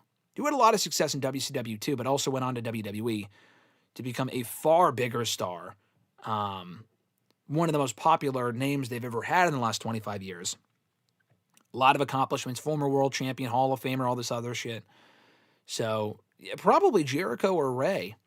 Goldberg did well, didn't have the same longevity, neither did Booker T. Also did well in WWE. DDP, he had a fucking terrible run. Undertaker, if you want to include Taker, I mean, Taker was technically in WCW, Triple H too. I mean, I guess you could include those guys because they're even bigger names than Rey Mysterio and Jericho. So Stone Cold is another one. I guess any of those guys would count. Unless you want to go off of real runs, which none of them really had, of like Triple H and Taker and, those guys. Stone Cold, they didn't really have real runs in WCW. They were there, but, not really for that long of a period of time. Freshfly said, recently saw that Vince booked Shawn Michaels versus Cena on Raw back in 2007 to punish Cena for partying and being hungover after Mania 23. Is that a true story? Vince McMahon basically wanted Cena to wrestle for 1 hour. I have never heard that. Could that be true? Yeah. I mean, a lot of shit like that has happened over the years where Vince is just petty and wants to punish his talent by having them do shit like that. And Cena was not known for being like an Iron Man back then. So honestly, I could totally see that. Do I believe it? I could believe it. Do I think it's true? No, because I've never heard that before, but it could be true. Fernando said, we better get Savage Hulk. Professor Hulk is trash. Professor Hulk I didn't mind in Endgame, but like back to Savage Hulk, I would agree. I would be shocked if they cast him in Brand New Day just to be Professor Hulk. I would be very surprised. If he's supposed to be a bigger name and not just a background character like he was in Endgame. Who do you think was worse in the ring, Warrior or Goldberg? I mean, listen, as a Warrior fan, I would have to admit it's probably Warrior. I mean, Warrior was far more limited. Goldberg was more impressive in the ring. Warrior was more over at the peak of WWE than Goldberg ever was, although Goldberg was incredibly over in the 90s, in the late 90s. I would still say Goldberg had better matches. Warrior had some great matches too. Goldberg had more of them, and it was less limited. So I would go worse in the ring, Warrior. Nathaniel said, I think we'll get Savage, Hulk, and Spider-Man Brand New Day next year. I agree. Freshfly said, Bianca versus Io, Ripley, Mania 41 for best match of the year. I would agree. That might be match of the year. Also, Cody and Cena SummerSlam Night 2. Yeah, I forgot about that. How could I forget? That was a great match, though. Yeah, that's also on the list for best matches of the year, for sure. Gianni said, Hardy Boys versus Edge and Christian, No Mercy, still the best tag team ladder match. Probably is. It was there first, like before we had any of the TLC tag team ladder matches. There was that one, so you're probably right on that. Although we've had some great, tag team ladder matches over the years since then. Freshfly said, I think you should reach out to CVV for an interview on the channel, and do you have a favorite interview that he has ever done? Do I have a favorite that he's ever done? I don't think I have a favorite. I've watched a lot of them. His interviews from like years ago kind of intrigued me more, like the LA Knight one that he did when he was still Eli Drake. I always enjoyed that one. That was when like Eli, they were like in his fucking apartment, like in 2018, 2019, whatever it was. I enjoyed that one. There's been other ones I've watched since then that I really liked. I've actually interviewed CVV though. You're asking, should you reach out to him for an interview? I've already interviewed him. I interviewed him. I interviewed him for WrestleRant Radio back in 2019. I don't think I've uploaded the interview itself to the channel. I've uploaded. I don't know if it's here on the channel. If you go back and check out where episodes are found of the podcast, it's back in like August of 2019. It was right after he announced he was All Elite. I mean, he wasn't All Elite, but he announced he was going to be on the first Dynamite, and he was. But we had a great interview. I got a lot of great feedback on that interview, so people seem to really enjoy it. At some point, I'll have to upload it here to the channel, and you guys can check it out and see how how far we've both come since then. But yeah, CVV is a good dude. Every time I see him at one of these shows, I've met him before, and he had followed me on Twitter already, but he kind of finally put a face to the name in the last couple of years. Someone introduced us, and now every time I see him, he says hi, and he always catches up, and he remembers me, and he remembers my name too, which is cool. For a guy like him who interviews so many people, and he's very high up in the totem pole, I think he does great work, and he's a good dude to boot, which is always nice. Jordan said, who do you think is going to be Ethan Page for the North American Championship? Right now, I'm going with Miles Bourne. I could see that. He already beat Ethan Page. I honestly have no idea. He's already beaten so many people. I could see Miles Bourne being that guy, though. So I will agree with you on that. Fernando said, did you almost cry when you thought Doc Brown was dead in Back to the Future? No. I mean, I watched the movie for the first time so long ago. I don't think I would have cried over that, but it is a nice little swerve to think that it's a nice moment at the end of the first movie, for sure. Don't think I cried, but it's a nice moment. Nathaniel said, do you think Shawn Michaels does the greatest super kick? Yes, he does. Some of the most memorable super kicks as well have come from Shawn Michaels before it was completely bastardized and made into a regular move by everyone else, specifically the Usos. Fernando said, what do you think the highs and lows were of Raw last night? I overall thought the show was good. There really wasn't anything must-see about the show. The lows, like the Punk and Uso segment, was kind of whatever. It wasn't bad, but it really did not make me any more excited for their match at Saturday night's main event than I already was, which is to say I wasn't really excited anyway. But I did think it was a good show. I thought I guess Roxanne and Nikki wasn't a great match. I thought it was fine. If you want to go highs and lows, that would probably be a low. But what was great about the show last night? I really enjoyed the main event. The tag team title main event was great. I thought LA Knight and Bron Breakker was great. They had a really good match. Rusev and Penta had a really good match. And what was the other really good match about this show?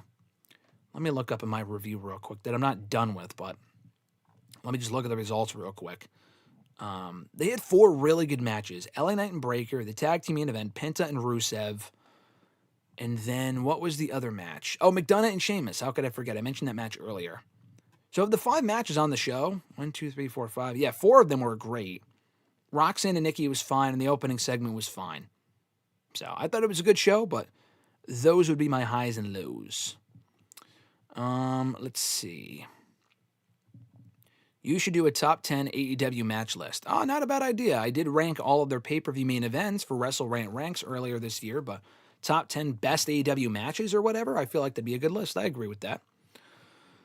Fernando said, you remember your worst nightmare? I can't say I do. Can't say I do.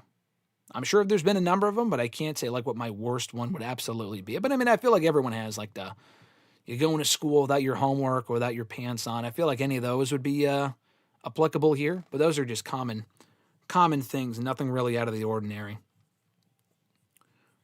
Johnny said, bigger star made of former WWE and AEW, Swerve Strickland or Tony Storm?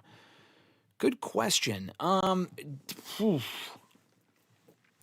Bigger star made of a former WWE star in AEW?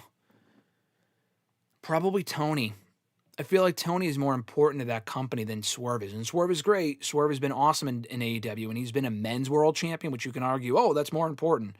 But the complete, Swerve has always been Swerve. Tony, though, did a complete gimmick change and got over this character like nobody's business. So, I'll have to go with Tony Storm, but Swerve is very close. You could really make an argument for either one. Fresh Fly said, Jericho needs to return back to WWE. I would like to see him compete against McIntyre and Roman Reigns and CM Punk. Well, we've already seen, I think, all of those matches before, so I don't really have a desire to see any of those matches specifically. Specifically him and Punk. I'm not even really sure Punk would want to fucking work with Jericho at this point. But I think Jericho does need to come back. I agree. I feel like if he is going to go anywhere, it's better WWE than AEW. He has done all he can do in AEW. It's time for him to move on. Zork, what's going on, brother? He said, hi, Graham and RJ.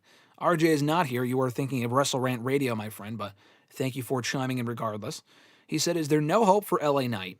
I don't know about no hope, but very minimal hope. I mean, every week that goes by that I see how he gets booked, like he didn't get buried last night. I don't agree with that notion, but the booking of LA Knight this year has been fucking garbage. I mean, for a guy that is still miraculously as over as he is, they have booked him like shit to lose more often than not with no real direction. Like, it would be one thing if it's like, okay, he can lose a lot, but we know he'll probably win the big one at some point. I am not convinced that he is. I think they see him as a stepping stone in the mid-card that's over, that they can use to get other people over, like Breakker and Reed, Uso, who's already over, among other people. Solo Sikoa, fucking Nakamura for some reason. Every week that goes by, I think to myself, what are we doing? We're completely wasting time with LA Knight.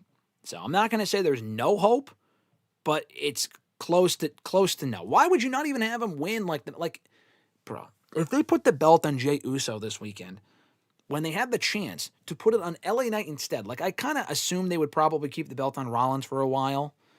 And even if he did lose it before Mania, it probably would have been a Punk. There was no scenario in the next 6 months where LA Knight would have been champion. Rollins gets hurt.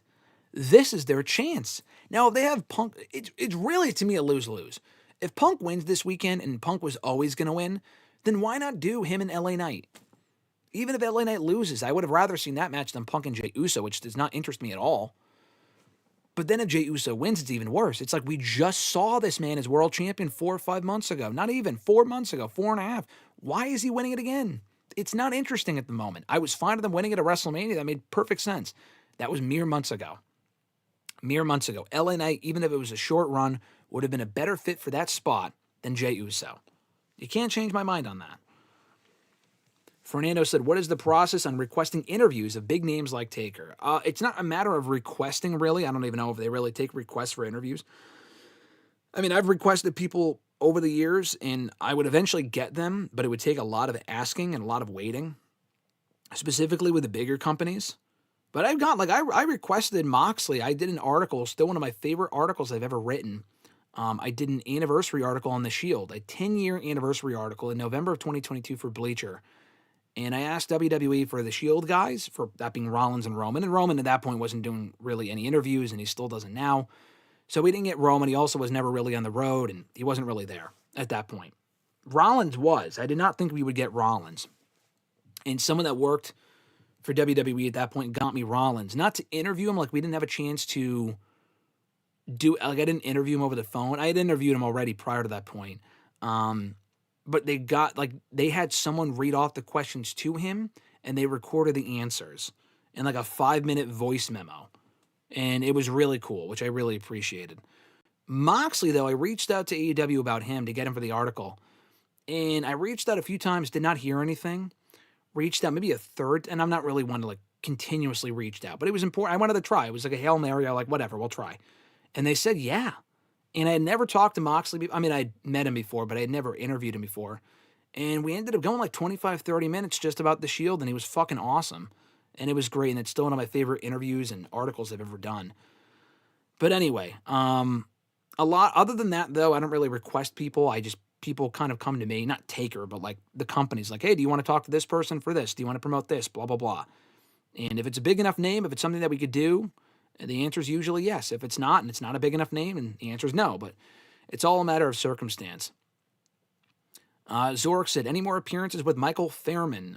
None on the docket right now, but Michael's great. Michael's another one whose shows I enjoy doing. I was on his podcast, actually. I forgot to plug it here on the channel at the time. Just been a very busy month. But I was on his channel a few weeks ago, actually. I think in the immediate aftermath of Crown Jewel.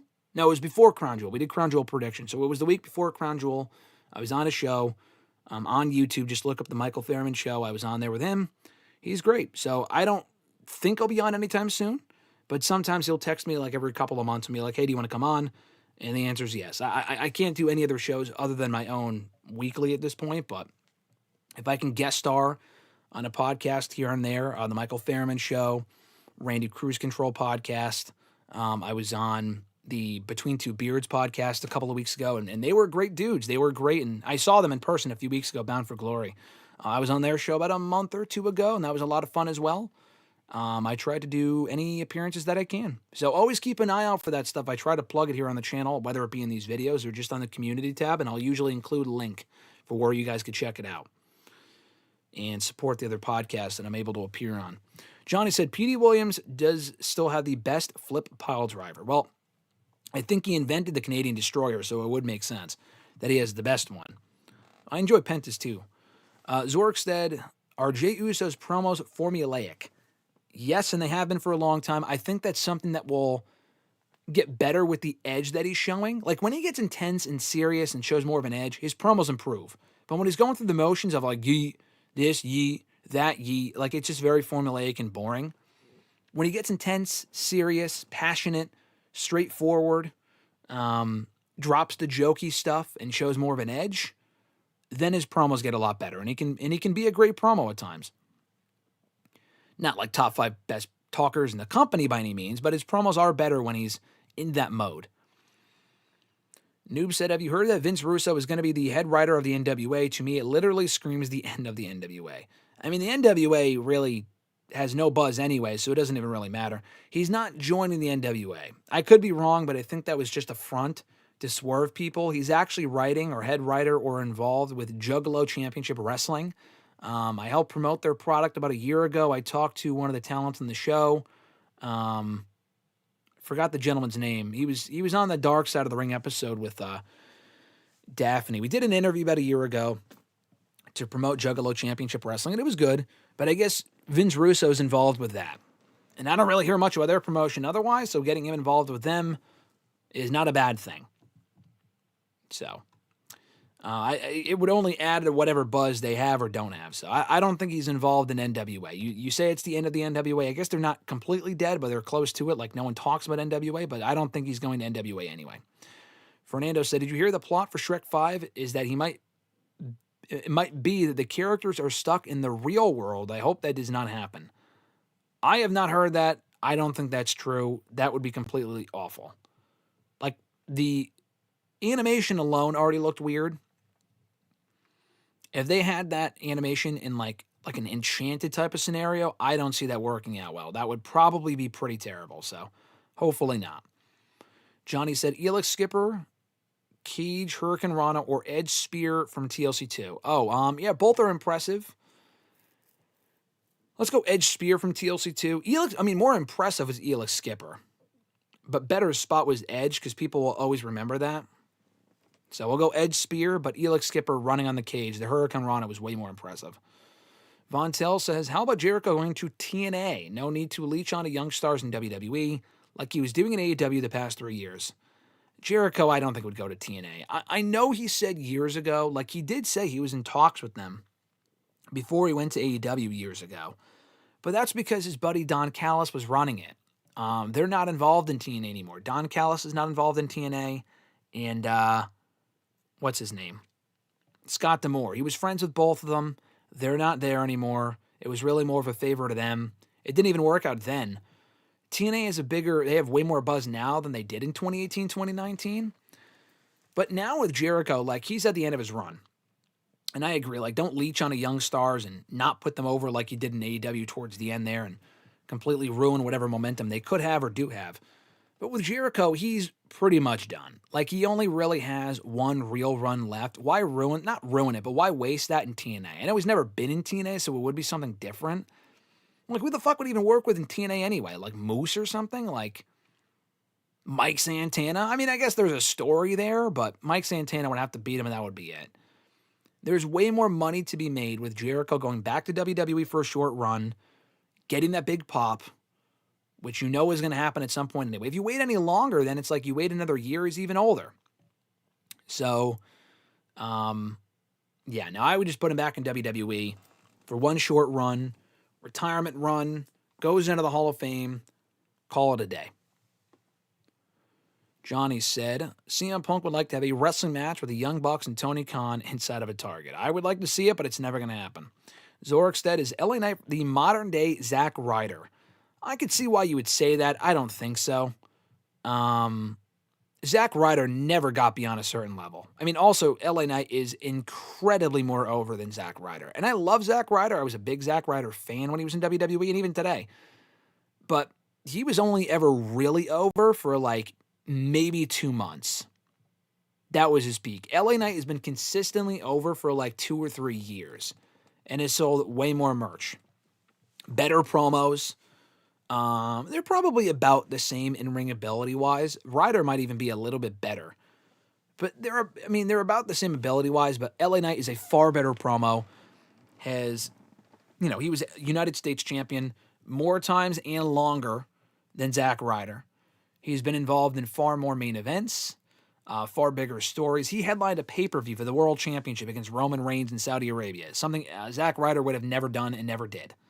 He did challenge for a World Championship once on Raw 15 years ago and lost in 15 seconds to Sheamus, and I think that was the closest he ever came to a world title. So, no, I would not say LA Knight is the new modern-day Zack Ryder. I think he's a much bigger star than Ryder ever was. Richie said, should have done Knight versus Uso. I don't see Punk laying down for Jay unless we get Gunther returning and interfering since he has beef with both men, taking L's to them at Mania and SummerSlam. The only thing I don't like about that situation that you just proposed there, Richie, is that would mean more of Gunther and Jay.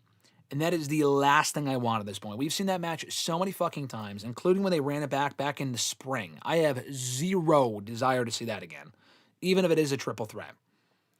So, if anyone's going to interfere in that match, it would be the Bronze. It would be Braun Breaker and Bronson Reed, not Gunther. I think Gunther should be focused on Cena or whoever else. The last time we saw him, he lost the world title, and I would like to see Punk and Gunther again, but him and Jay, absolutely fucking not. But anyway, yeah, Knight and Uso for the world title would have been better and have LA Knight win. But I get Punk being in there because he was supposed to face Rollins anyway at that show, and he won the number one contenders match, so I get it. Fernando said, which article are you most proud of that you wrote? The Shield one is up there. The Shield one I pulled off miraculously with 2 different stars from 2 different companies, which does not happen often. To interview 2 top talents from 2 different rival companies for one article does not happen often. So that one, I loved an article that I did early on well over a decade ago where I did the 7 deadly sins and related each sin to a heel in WWE at that point in time. I don't know. I mean, I would have to find it, but I love that article that I did. That was a lot of fun. And really a lot of the ones in recent years that I've done on, interviewing wise, like Dominic, I interviewed Dominic in character, and it was a complete kayfabe article with him talking about his time in prison and shit. That was a lot of fun to do that one. A lot of them. There's been a lot of them, especially in recent years, that I've been able to do that I was very proud of. Talking about, wrestling's resurgence and how popular it is now and how it kind of got popular and kind of analyzing that whole thing, doing deep dives on, the NIL program in WWE. I did that back in 2022 as well, and that was one of my favorite articles I've ever written. Interviewed Paul Heyman for it and a few other people as well. I did a article on NXT and Shawn Michaels running it, which was also kind of an anniversary article, honoring DX's anniversary, and that was a lot of fun as well. So, yeah, there's been quite a few of them. Quite a few of them. How many more titles will Mercedes usurp, Zork said. I don't think there's any limit. I think she'll continue to eat up titles that do not matter. Hopefully that does not include the AEW Women's World Tag Team titles. Let's see here. We're almost an hour, 45 minutes in. I will try to get through the rest of the chats as quickly as I can so we can get to the scheduled questions. But I appreciate all the love here in the chat. If you want to like the video, subscribe. I always forget to say that, but please do so if you're watching. Give the video a thumbs up. It would be very much appreciated. Johnny said, have you seen the Jay Lethal and Ric Flair Woo battle in TNA? Johnny, who hasn't seen the Woo battle from TNA 15 years ago? I feel like I see it on fucking Twitter every other week. But it is a great segment, to be fair. What percentage of credit do I give Jericho for the success of AEW? He definitely deserves credit. What percentage? I don't know. But, I mean, without him as their first world champion, he gave them a lot of credence right out of the get-go and also helped probably land them a TV deal because he was one of the biggest names, the biggest name they had attached to their product from the get-go, even before Moxley. And Moxley may have only gotten involved because he saw that Jericho was in there, knowing, okay, this isn't just some sort of, like, indie fed. Like, this is a real promotion. And without Jericho, Moxley may not have joined. I don't know. So, I give him a significant percentage of credit for helping AEW early on. Everything after 2020, Jericho had nothing to do with, and a lot of his work was fucking garbage in that company. But for the first year or so, he was a big part of their success and one of the better parts of the show. Helped put over Adam Page, helped with even during the COVID shows, with like Stadium Stampede and stuff like that. He helped with that shit too. He was a big part of those segments and storylines and whatnot, and buy rates and some of their biggest matches. So yeah, he helped AEW quite a bit. Zork asked, what are my thoughts on Jim Cornette? I enjoy Jim Cornette's videos, opinions. I know some of them he can be a little brash, but for the most part, a lot of my opinions probably line up with his as far as like his view on the wrestling industry. Now, I enjoy AEW a lot more than he does, and I feel like he gets a little negative sometimes just because he knows that's his gimmick and that's what people want to hear. But he also praises a lot of shit as well. He has a lot of praise for certain things, probably more so negative than positive. But, I respect what he does, and he's found a second career for himself in podcasting, and he's easily the biggest podcaster out there that used to be in the wrestling business, far more than anyone else. And his opinions, whether you agree with them or not, can usually be entertaining. Now, he's also said some dumb stuff over the years, and I don't know if he's really taken accountability for some of that stuff. He gets a bad rap with some stuff that he said, and sometimes rightfully so. But, deep down, I don't think he's like a terrible person. He has said some questionable shit. But he's usually pretty entertaining. And, when it does come to some of the bigger issues, like morally, usually he falls on the right side of the fence. So I do have respect for Jim Cornette. And I enjoy a lot of his clips that I see on YouTube or that RJ sends me because he's a big Jim Cornette fan. Zork said, what's the most shocked that I've been as a wrestling fan? Probably when the streak got broken in WrestleMania 30. I was convinced it was a botch. Johnny said, do you agree with Dave Meltzer that Ray Phoenix made a mistake leaving AEW for WWE? Yeah, I saw that clip. I don't agree with it. I know what he's saying. Like, he's only been in WWE for 6 months, first of all. But in AEW, what more were they going to do with him that they didn't already do? Like, the Lucha Bros were tag team champions. They were great.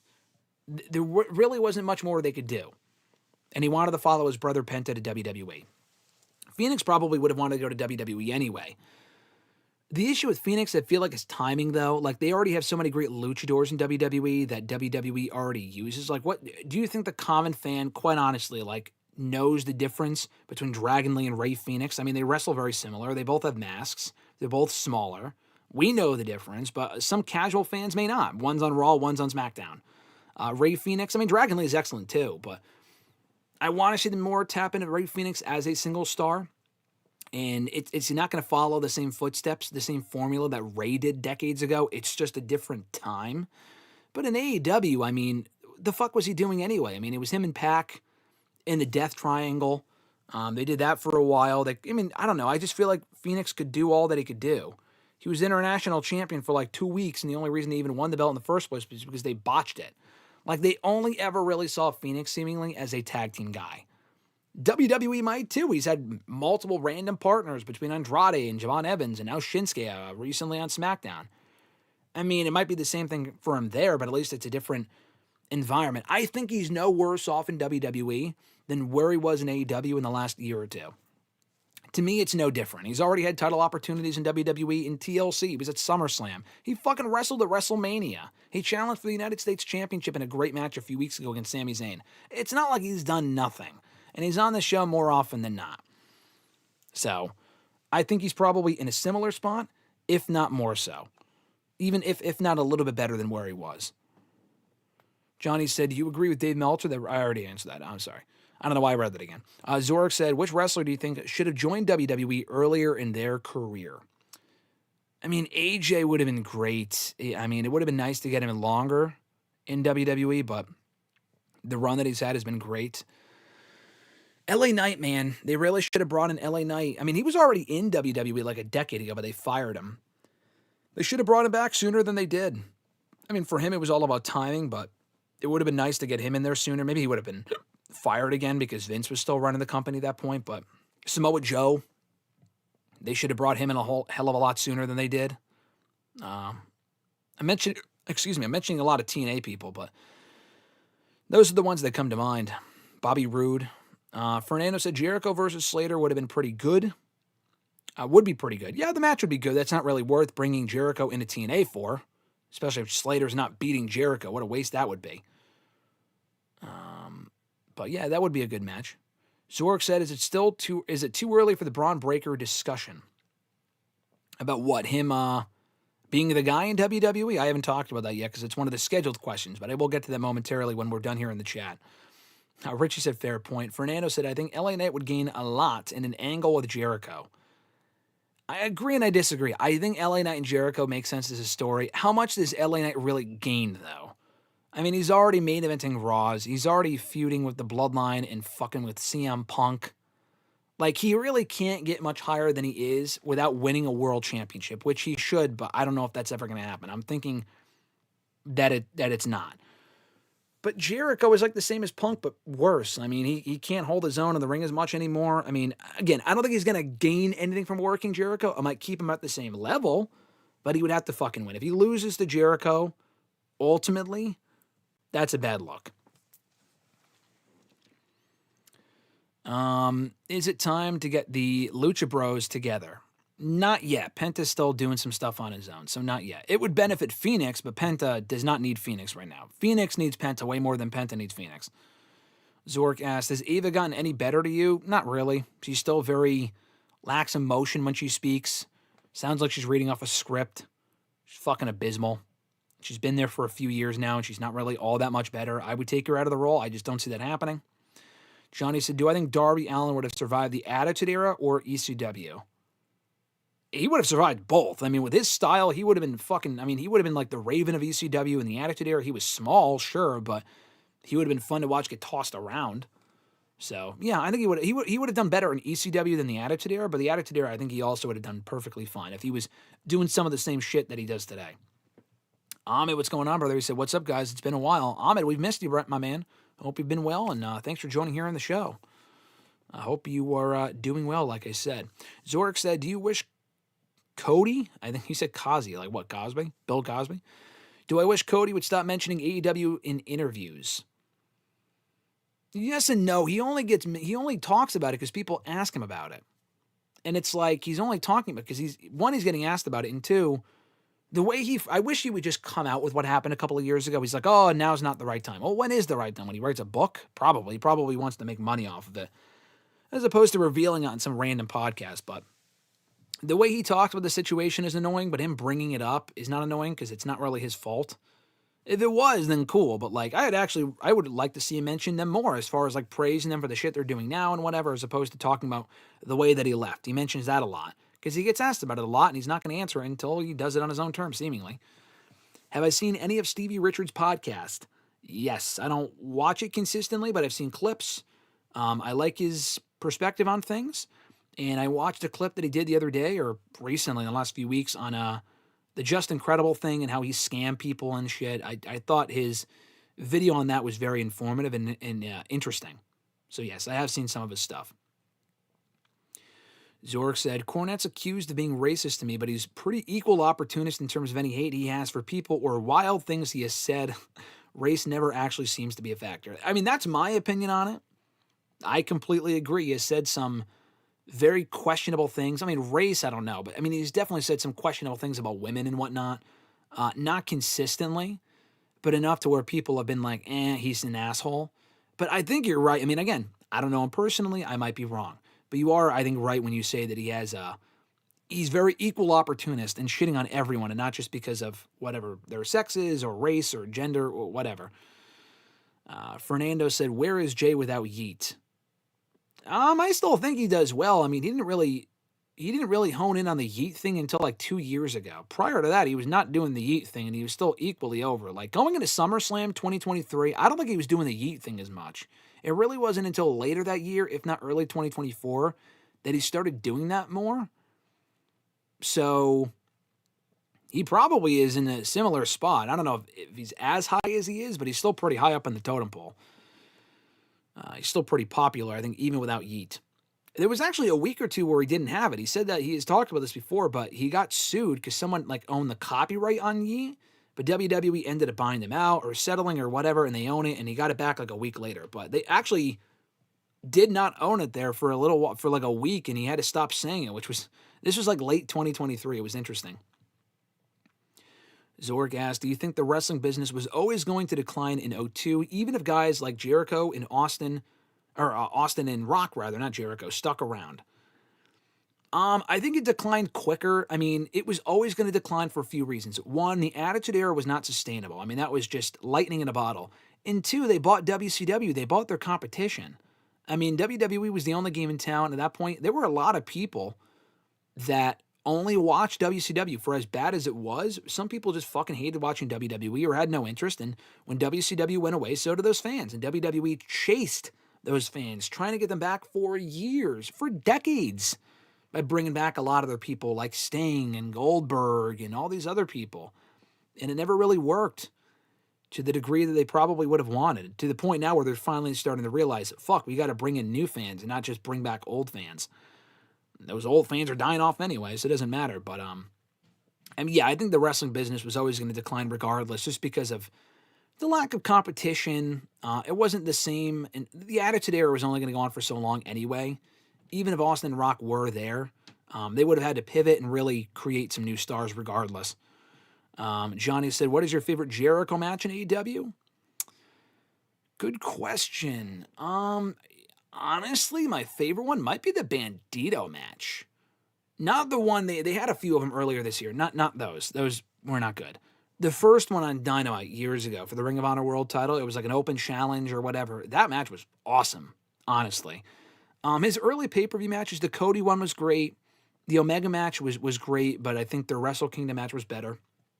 The Adam Page match was really good. The Moxley match, I don't know if I mentioned that one. That one was also good. The first one at Revolution was great. Maybe that one. Yeah, I would say any of those. Not the Orange Cassidy matches. He had a great match with Eddie Kingston as well at Revolution in 2022.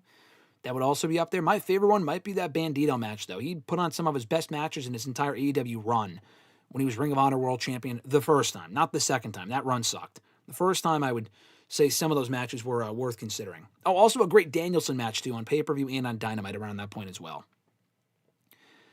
Favorite Jericho Mania match? Him and, I liked him and Punk, but they wanted to have better matches. Maybe him and Shawn from 19. I'm trying to think. Him and Shawn from 19. Him and Christian was good, but not like great. Not him and Jericho or him and Triple H at 18. Not his match at 17 with Regal. Maybe the Shawn match at 19. 04, I mentioned Christian. 05 was Money in the Bank. 06 and 07, he wasn't there. 08 was Money in the Bank, which was a great match. Maybe, honestly, that Money in the Bank match at Mania 24. My favorite Jericho Mania match that he was involved in would be that one. For, like, just a regular, like, singles match, 09 he faced the Legends, not that one. I like the Edge match at Mania, but it's not, like, amazing. It's just, I think it's a very good match, but it's kind of slept on, and the crowd was kind of quiet for it. I rewatched it earlier this year. He was not there at 27. 28, he faced Punk, which I liked, but they kind of watered it down to the step that, if Jericho gets DQ'd, or if Punk gets DQ'd, he loses the belt. Didn't love that stipulation. So not that one. Definitely not him and Fandango. Maybe him and AJ Styles. Maybe that one. So if not the Money in the Bank 24 one in 08, probably the AJ Styles one at 32 in 2016. I love that match. I really, really like that match. It's not like his greatest match ever. He also faced Owens the following year. I think that was a good match too. I enjoyed that one. But I really liked the AJ one in 2016, so I probably would go with that one. Zork said, would ECW survive with proper financial backing, or was that style unsustainable? No, I don't think. It would have survived longer with financial backing, but if it came down to WWE and then ECW without WCW there, again, I feel like that style was going to die out. I know GCW still exists. Like, GCW's been going strong, but it's not like they were on the same level as ECW. ECW got really, really hot, and they were bound to cool down. GCW also was a lot hotter a few years ago than it is right now. And they've had to work with, like, WWE and other promotions to kind of keep their business moving, in my opinion. So, yeah, I don't think that style was sustainable long-term. It just kind of fit with the times. It said WWE dropped a WrestleMania promo. Now, do we want to watch it? They just dropped it? I can't put it on the stream because you can't hear it. I guess I could watch it. I'll probably watch it after we're done being live here. I don't really think it's anything great to where, like, I need to watch it right now. Even if I did, you guys wouldn't be able to hear it anyway. I can't put it on the screen. I don't want to get the video taken down, so I'll watch it after we're done here in a little bit. Jordan said, I saw something on Facebook where Stevie got mad at Memphis Championship Wrestling for booking Just Incredible. Yeah, that's the video that I'm talking about. He got fucking pissed at them because I saw the match that Justin had, the one in question that Stevie was talking about, and it's god-awful. I don't even know why they went through with that match. It is embarrassing. It's really bad. So, yes, he was pissed at them for that. Fernando said, would Punk have had a better legacy if he never left WWE? Good question. I don't think his legacy would be any better. I think his legacy honestly even grew. Like, I didn't want him to leave in 2014, but he became one of the biggest names to have never come back until recently. And that only caused his stock to grow. If he was still there, he would still be popular. I feel like he's even more popular now because we didn't get him for those 10 years. Or 7 if you include AEW. So, yeah, no, I don't think it would have. His legacy was already cemented even before he left wrestling in 2014. He already was WWE champion multiple times. Never headlined Mania, but, like, had that impact in 2011, a great year in 2012, a very good year in 2013, and then just up and left. And he was gone. And then people continued to chant his name. They were not going to be chanting his name in all these arenas if he was there for a decade. He would have been popular, like I said. But he probably would have had to have left. He would have had to have left eventually anyway because he did all that he could do and he was burned out regardless. He just may not have left in the fashion in which he did. Fernando also said, if you're Tony Khan, what conversation do you have with Darby about the matches he wants to have? I would say, bro, you got to dial it down. Like, we got to make this more special and do it more when it means something. If we do it all the time, it doesn't mean shit. I feel like Moxley and Darby come to him and say, hey, can we do this? Or they don't even fucking ask him. He's like, yeah, sure. Stop. Like, he's got to say no to more stuff. I'm sure he says no to a lot of stuff as it is. He's got to say no to even more stuff. Because some of the shit that they have Darby doing or Darby does do and Moxley's getting away with, it's like, whatever, but I feel like this stuff would make more sense. It would be better if we didn't see it all the time. Zork said, did we really waste Cena on some pointless Brock match? We did. Yeah. We did waste them on that pointless match. Does Darby work in WWE? I mean, literally, no. But, like, could he work in WWE? I answered this a few weeks ago. Yes. I do think Darby would get over in WWE. What is your favorite Thanksgiving dish? Turkey. Turkey, gravy, stuffing, all the usual. All the usual stuff. I'm a basic bitch. But I like Thanksgiving, though. I'm looking forward to it. Zork said, where do you see Kurt Angle in WWE if he never left in 06? Ooh, good question. He probably would have been an upper card guy through like 08, 09, helping put people over. You know, I don't know if he would have been like world champion again. I think they saw him at a certain level after that. I think he was right to go to TNA. I mean, he had to leave WWE. He probably would have fucking died had he stayed. But in TNA, he had fresher opponents. He was allowed to be kind of more of the man in TNA. Had he stayed in WWE, he would have been phased down. He was already being phased down. He was the world champion in early 06, but they put him on ECW because they wanted to use him to get that brand over. And at that point, he wasn't as big as he used to be in like 04, 05.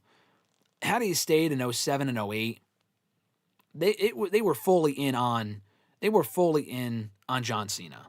So he was not going to surpass Cena. SmackDown at that point had Edge, Taker, Batista. We could have seen him work with like Batista a little bit. We could have seen him work more with Edge again. Taker we'd already seen a few times.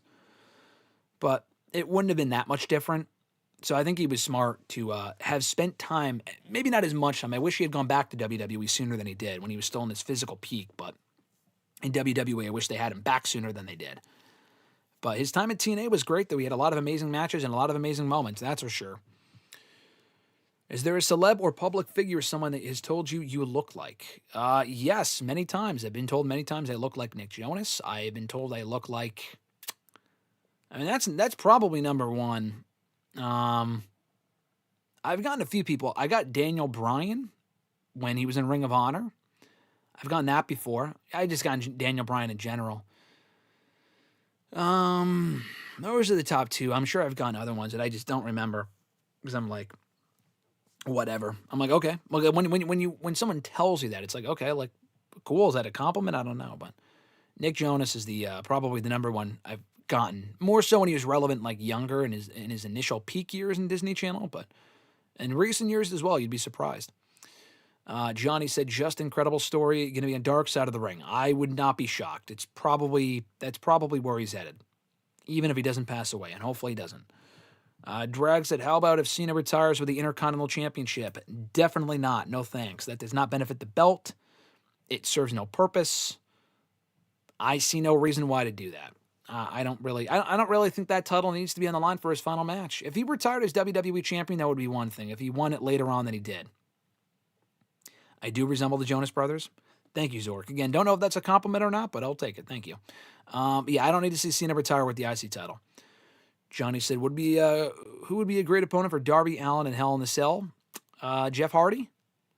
Taker would fucking murder him. Taker in his prime. Jeff Hardy, just for the shit they could do. Kane would kill him. Any of those guys, probably. Mankind, maybe.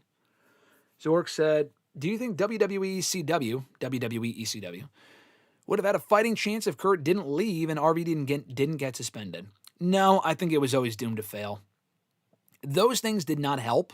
Angle leaving when he did and RVD getting suspended. Vince was always going to be like, oh, so high on ECW. I love the ECW shit. And then completely strip them of everything that made them special. Everything. And then the show was bound to die a death regardless. It probably just died sooner than it should have because of those guys not being there. And RVD ended up coming back anyway. Kurt did not. But that would have only lasted so long. So... no, I don't think ECW would have had a fighting chance regardless. It probably just died a lot quicker than it did without Angle. Johnny said, Kurt Angle versus Undertaker or Kurt Angle versus Samoa Joe? Good question. I mean, I wasn't watching wrestling during either of those feuds. I would probably go Angle and Taker. Angle and Joe had some great matches, but Angle and Taker in No Way Out 06 is an amazing match. And definitely should have been the Mania match that year over Taker and fucking Mark Henry. Fernando said, are folks already decorating their homes and Christmas stuff in your neighborhood? No, thankfully not, but wait until after Halloween. I've seen a lot of Christmas shit at, like, in stores, at Target, the dollar store. I mean, that's just how it is what it is. But around the neighborhood, I mean, I personally wait until after Thanksgiving. But I know people want to maximize it, and they do it like immediately after Halloween. I get it. That's not me. I've been more understanding of that in recent years, but that's not me personally.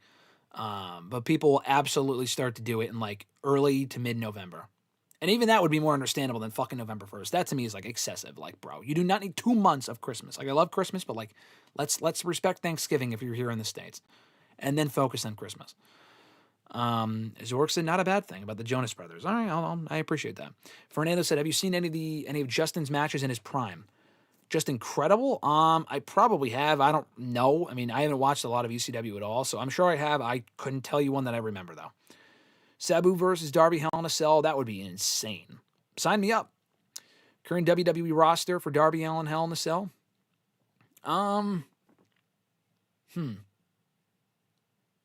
Current roster. Roman, I feel like, would destroy him. I liked Roman and Ray inside Hell in a Cell a few years ago, so replace Ray with Darby, I feel like that'd be fun.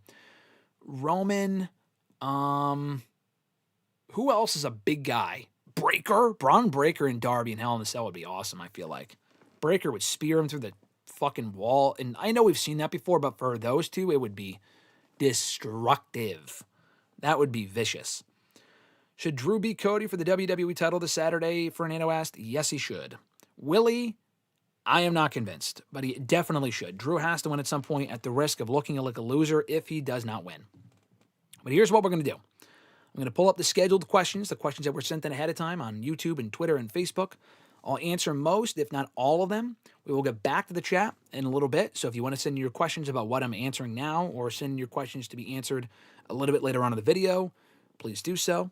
We will get back to that stuff momentarily. In the meantime, though, if you want to like the video and subscribe, hit that notification bell if you haven't already, please do so. I would appreciate that. And if you want to send in questions through Facebook, Twitter, and YouTube, I will mention how you can do so at the end of the video. So this was sent in from Jordan B., who is joining us here in the live chat, but he sent this in ahead of time. He can never usually join us live, but he's here today. He sent this in ahead of time. He said, do you have a favorite casket match? The casket match doesn't always have good matches, but I have always been fascinated with them, he says. The Undertaker versus Shawn Michaels casket match in the 1998 Royal Rumble is probably the best casket match ever, but the casket match with Wendy Chu and Tatum Paxley last year is probably my favorite. That's what Jordan said. So I found an article that listed every casket match in WWE history. 90% of them had Taker in it.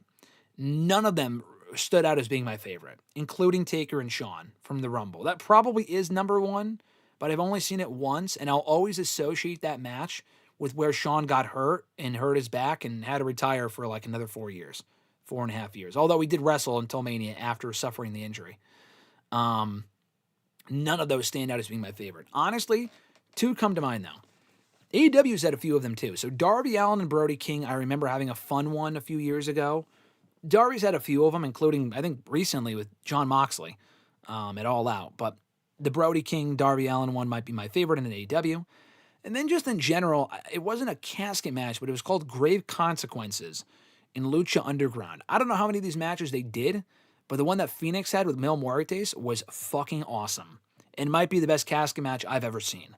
And I think that was either season 1 or season 2 of the show. I want to say season 1. Pretty sure it was season 1. But a great match nonetheless that you should definitely check out.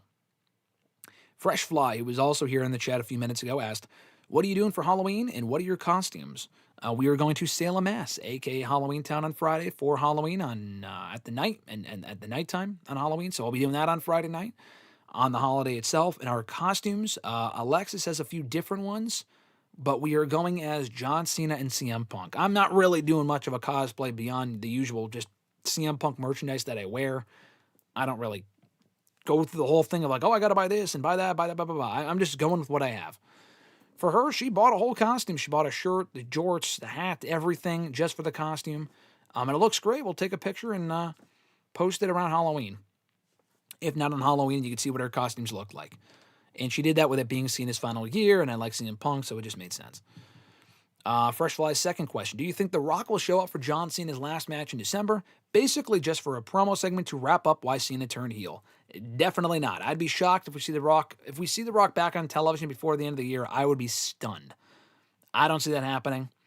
To explain Cena's heel turn would be nice, but I'm not expecting it.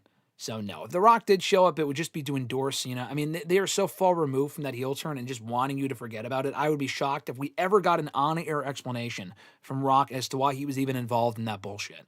So the answer is no, nor do I think he needs to. And what would that even really accomplish? You know what I mean? So, no, I think they've just moved on. Next question, 5 wrestlers you would want to see Daniel Bryan face in WWE if he were to return. Good question. I mean, if he ever came back, which I think is probably going to happen, probably not to wrestle. It would probably just be for a one-off match or just a Hall of Fame induction, more so likely the latter. If he's going to have any matches post-retirement, it will be in AEW. But anyway, 6 matches that come to mind. You said 5, but I wrote down 6. Cody Rhodes. We've seen that match before in WWE, but with the way that their careers have gone since 2011, it would be nice to see that match again. Bron Breakker for a fresh match. Breakker and Bryan would be cool. CM Punk, just to see them run it back one more time would be awesome. So Punk and Bryan. 4, Gunther. I wanted that match even before he left the company 4 or 5 years ago, Daniel Bryan. We never got it, but that would be a great match too. 5, Chad Gable. I know Chad Gable isn't really high up in the totem pole, but we never got Bryan and Gable one-on-one in WWE. That would have been a lot of fun. And 6, Ilya Dragunov. I feel like those guys would go in there and beat the shit out of each other, and the match would be a hard-hitting, highly physical war. So any of those matches, I would love to see Bryan have in WWE, although I'm expecting none of them. No L from Facebook asked, what would be your top 5 favorite horror movies, or top 5 horror movies where you rooted for the movie villain? Interesting question. I don't have a top 5, but honestly, where I rooted for the villain, any of the Friday the 13th movies. This guy is just peacefully resting or sleeping, or they're coming to his fucking territory and bothering him. So maybe Halloween, but probably Friday the 13th. In almost every one of his movies, it's the kids that bother him, and he has no choice but to kill them. It is always their fault. So totally Jason Voorhees and Friday the 13th, almost any of those movies. Their second question, what would be your top 5 Halloween cartoon specials? Good question. I don't have a top 5. I try to watch some old animated Halloween episodes of shows I used to watch, like Recess I watched recently. Phineas and Ferb is a couple good ones. Lilo and Stitch is a good Halloween episode. I mean, all the Disney Channel era, but you could really go with any show that was on when we were kids, or whatever shows were on when you were a kid. Those would be on there. Kim Possible's another one. I haven't watched that one in a long time, but that was always a good one. Even Stevens, not animated, not cartoon, but that was a live-action Disney show. Sweet Life of Zack and Cody. I'm more so like I watch the kids' Halloween movies, like Halloween Town 2. 3's okay, 4 is garbage. Mom's Got a Date with a Vampire is a great one. Phantom of the Megaplex, Under Wraps, Twitch is good. I haven't seen that in a long time, but any of those I'd rather rewatch over the cartoon specials, which are also good as well. But I grew up as a Disney kid, so that's typically where my love lies. I mean, you could also say the Charlie Brown one. A lot of people mention that one. I don't really care about that one personally. I don't really watch that one, but that would also be up there for a lot of people. Christopher L. from Facebook said, hi, Graham. Hope everything is going well and you're excited for Halloween on Friday.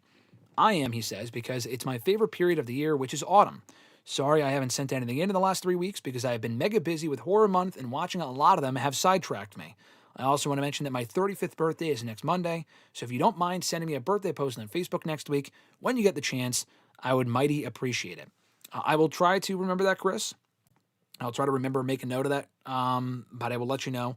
And, but yeah, just here on the show, this is happening before your birthday, but happy early birthday. Hope you enjoy it. But anyway, as far as your question goes, you said, now on to business. And I'll try to wish you a happy birthday on the day itself. But he said, now on to business.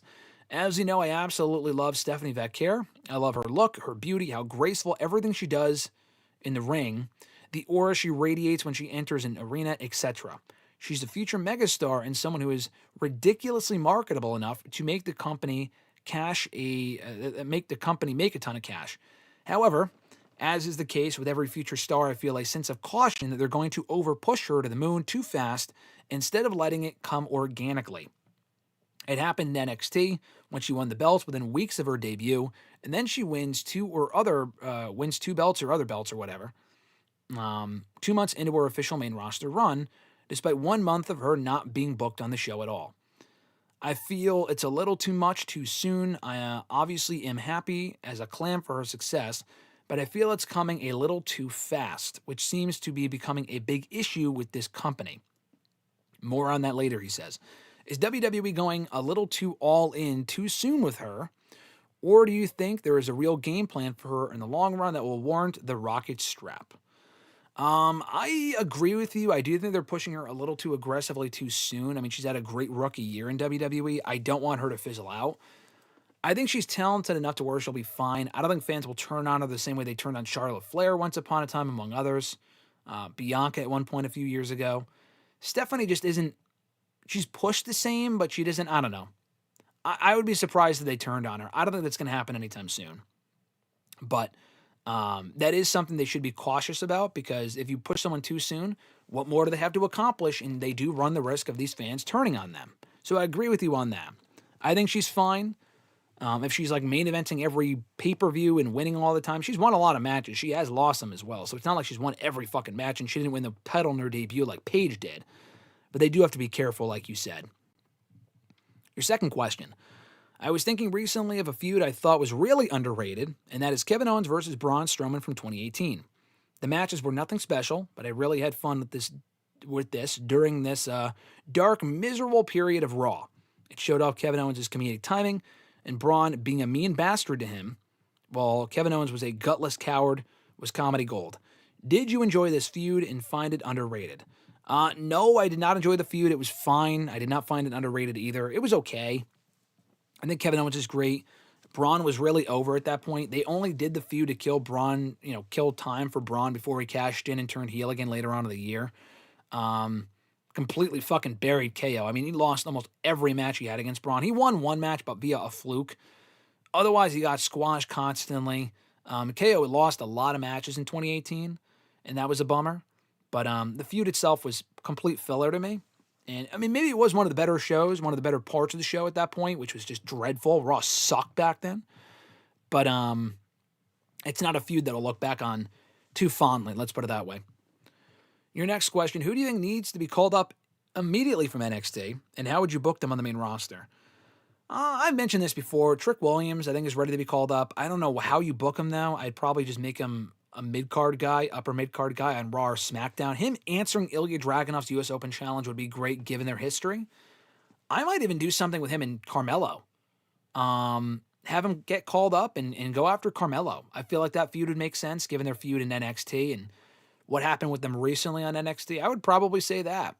So call him up to SmackDown. Just make sure he has a plan, though, or Raw. Just on Raw, I'm not really sure who he works with.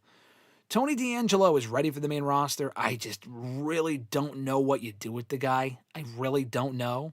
And Jordynne Grace, I feel like is a lot easier to book. She could be an immediate challenger for Julia's U.S. Championship or be the new bodyguard for Julia if she replaces Kiana James. I feel like that would make more sense. I feel like SmackDown could use Grace more than Raw. So I'll say Trick Williams, Tony D'Angelo, and Jordynne Grace. I'm just not really sure what you would do with D'Angelo more than the other two. I feel like he might get released too because they just don't have any plans for the guy on the main roster. His next question, after betraying Seth Rollins and taking control of the Vision, Bron Breakker slightly gets his jets cooled off the next week, he said, which made headlines all over the internet. People were complaining that they should have strapped him or have him win the Battle Royal, etc. As I mentioned before, I feel WWE shouldn't put the rocket to someone's back because by doing that, they're being thrown into the Shark Tank without a real chance of escape. And for me, I honestly don't know how to feel about Braun being made as the next top guy. He's athletic as hell, got swagger, more than Jack swagger, he says, obviously. Got the pedigree and is entertaining to watch. However, he has his drawbacks, like having very little character depth and just acting like his Uncle Scott, Scott Steiner that is, without having his own real identity. I like the guy a lot since his great NXT run, but I feel they're going to throw him to the top too quickly. Do you think Braun is truly ready, in quotes he says, to be the next top guy, or do you think WWE and Triple H lucked out on one twist ending after he's still 6 months with him being Seth's lackey, and are trying to keep that one moment momentum train rolling? So I think Bron is ready to be world champion. Top guy, no. The answer to that question is no. The guy is Cody Rhodes. Can he surpass Cody as the guy? Yes, but no time soon. And then Cody will be in that role for a while. I mean, you need to have like one guy you build the company around, and that's Cody right now. But they can start slowly building up Bron Breakker to that point in the meantime. I think waiting until these guys are like 35 is completely fucking ridiculous. Like, it should happen on the sooner side. He is ready. He could win the world championship tomorrow, and it would be exciting. It would be fresh. People would accept it. They do need to be careful not to push him too soon. But, like, you say that, but he's been on the main roster now for almost 2 years. Like, they haven't, like, it's not like they pushed him to the main event scene from the get-go. He was in the mid-card. He was the IC champion twice for a while. Now he's doing upper mid-card stuff, upper main event level stuff, and now he's going to be main eventing pay-per-views pretty soon. So it's been a pretty gradual ascent for him on the main roster. I don't think it's pushing him too soon. If they called him up 3 years ago, and he beat Roman Reigns for the belt, that would have been too much too soon. I thought that would have been the answer a few years ago. I'm glad to have been wrong and that it wasn't him. Cody was a better fit for that spot in that moment. Bron can be that guy, but not right now. So he can be the guy. He can be the guy on Raw, but like the guy of the company, WWE's top guy, no. But he can start as being the guy on Raw. Like how in 2005 they crowned Cena. Cena was really the face of the company, but Batista was also a big star too, and they made him the star on SmackDown, and Cena was the guy on Raw. They could do the same thing. Cody can be the guy on SmackDown or on Raw, and Bron Breakker can be the guy in the other show. I mean, it shouldn't be too difficult to book Bron Breakker with how popular he already is and how talented he is, like you said. His last question here, and then a few other questions after that before we get back to the chat. Christopher's last question was, our buddy Bill Goldberg made an ass out of himself this week by bringing up his winning streak, as he always does, being upstaged by, quote-unquote, some chick, that being Asuka. I was furious at the lack of class and respect he showed for her, but of course that's what's expected of him at this point. He's just an entitled and bitter prick who lucked his way into fame and success despite having zero talent and respect for the business that handed him everything on a silver platter, and his arrogance these past few years continues to prove my point. I thought Asuka's response was actually quite classy and respectful, showing that Asuka cares more about her legacy, getting others over, and her helping and making new stars, while Billy Boy cares about his legacy and his accomplishments, and that's it. Did you read the articles involving both of their comments, and what are your thoughts on both? Also, can we both agree Bill Goldberg is an entitled jackass? The way he responds to the whole Asuka undefeated streak thing has always been annoying. It's not the first time he's done it. He just completely dismisses this woman. He just comes across like a complete idiot when he says shit like that, and I thought Asuka's response was very classy, saying it doesn't bother her, and she doesn't really care about the accolades. It's more about helping the business and putting other people over. That's the right mindset to have. Great response as well. Even if she was bitter about it, I wouldn't blame her publicly, but the response she did put out was great. So, yeah, Goldberg, he didn't just bring it up. I mean, whoever was interviewing him brought it up. But his response, though, was questionable. Like, it's not like he's constantly bringing it up. Someone else brought it up for him. But the whole Asuka thing, like, he was the one that mentioned that out of nowhere, when he really should have been choosing his words more carefully, let's say. It was a very stupid response from Bill Goldberg by, about someone who could wrestle circles around him on their worst day in Asuka. At Ewagu91 from Twitter, their first question was, AJ Styles stated that he doesn't want to be inducted into the TNA Hall of Fame while still an active competitor. With next year being his retirement, forgive me for sounding like a broken record on that, he says, do you think he'll be inducted into the TNA Hall of Fame that same year? I think it's safe to say he will be, yeah. If he doesn't go to AEW and WWE still working with TNA at this point next year, he will absolutely be in the Hall of Fame for TNA at this time next year. I could totally see that. So, yeah. I would expect that as well. I would have liked to have seen him going this year when I was at the show, but still, to see him going next year as well would be totally fine. His second question was, Nick Nemeth, a.k.a. or formerly known as Dolph Ziggler, stated that he has no interest in returning to NXT despite its working relationship with TNA, citing that the younger talents in the latter promotion deserve a chance to compete there, while he also has stated that he did all that he's done or could do on NXT. What are your thoughts? I respect that, and I completely agree. There really is no reason for Dolph to be involved in the NXT TNA invasion, which is pretty much over by now anyway. He's already been NXT champion before. I'd rather see fresher faces that we've never seen on NXT before, and Dolph hasn't been gone long enough where it would be a big reaction if he came back. But like the Zack Ryder thing, he's also been in NXT. But it's been almost a decade. And he hasn't been in WWE in 5 years. Dolph was just there 2 years ago. So I respect his mindset. I completely agree. And I'm glad he's not getting involved. Theoretically, it is weird that he would not want to be in NXT to defend TNA. But otherwise, it's a spot that could go to someone like a Mike Santana or a Moose or someone like that instead, or a Frankie Kazarian, and all of those people I'd rather see back, or rather on NXT for the first time, than Nick Nemeth, which I agree with. His third question, your thoughts on Santino Marella and the serious edge he has as TNA's Director of Authority. I wouldn't really call it a serious edge. He's still a comedy character as an authority figure, but I think he's made for a good authority figure in TNA. It's a nice role for him. He's not really wrestling all that often at all. The occasional cameo in the ring, but beyond that, he's usually just being an authority figure. He's on the shows a lot, but not too much. I think it's a perfectly fine role for Santino. And people like Santino too, so it's a good role for him. And last question, at millennial_noob, what are your thoughts on Jade Cargill's heel turn? I believe that it fits Jade well, and I believe it's time for her to be champion at Saturday night's main event this weekend. I agree on both. I said this earlier when someone asked about it, but I like the execution of Jade's heel turn. Well overdue. She was always a heel in AEW. I'm glad she came in as a babyface to WWE because she was over from the get-go. Helped establish her from the get-go. But I think she's more in her element as a heel.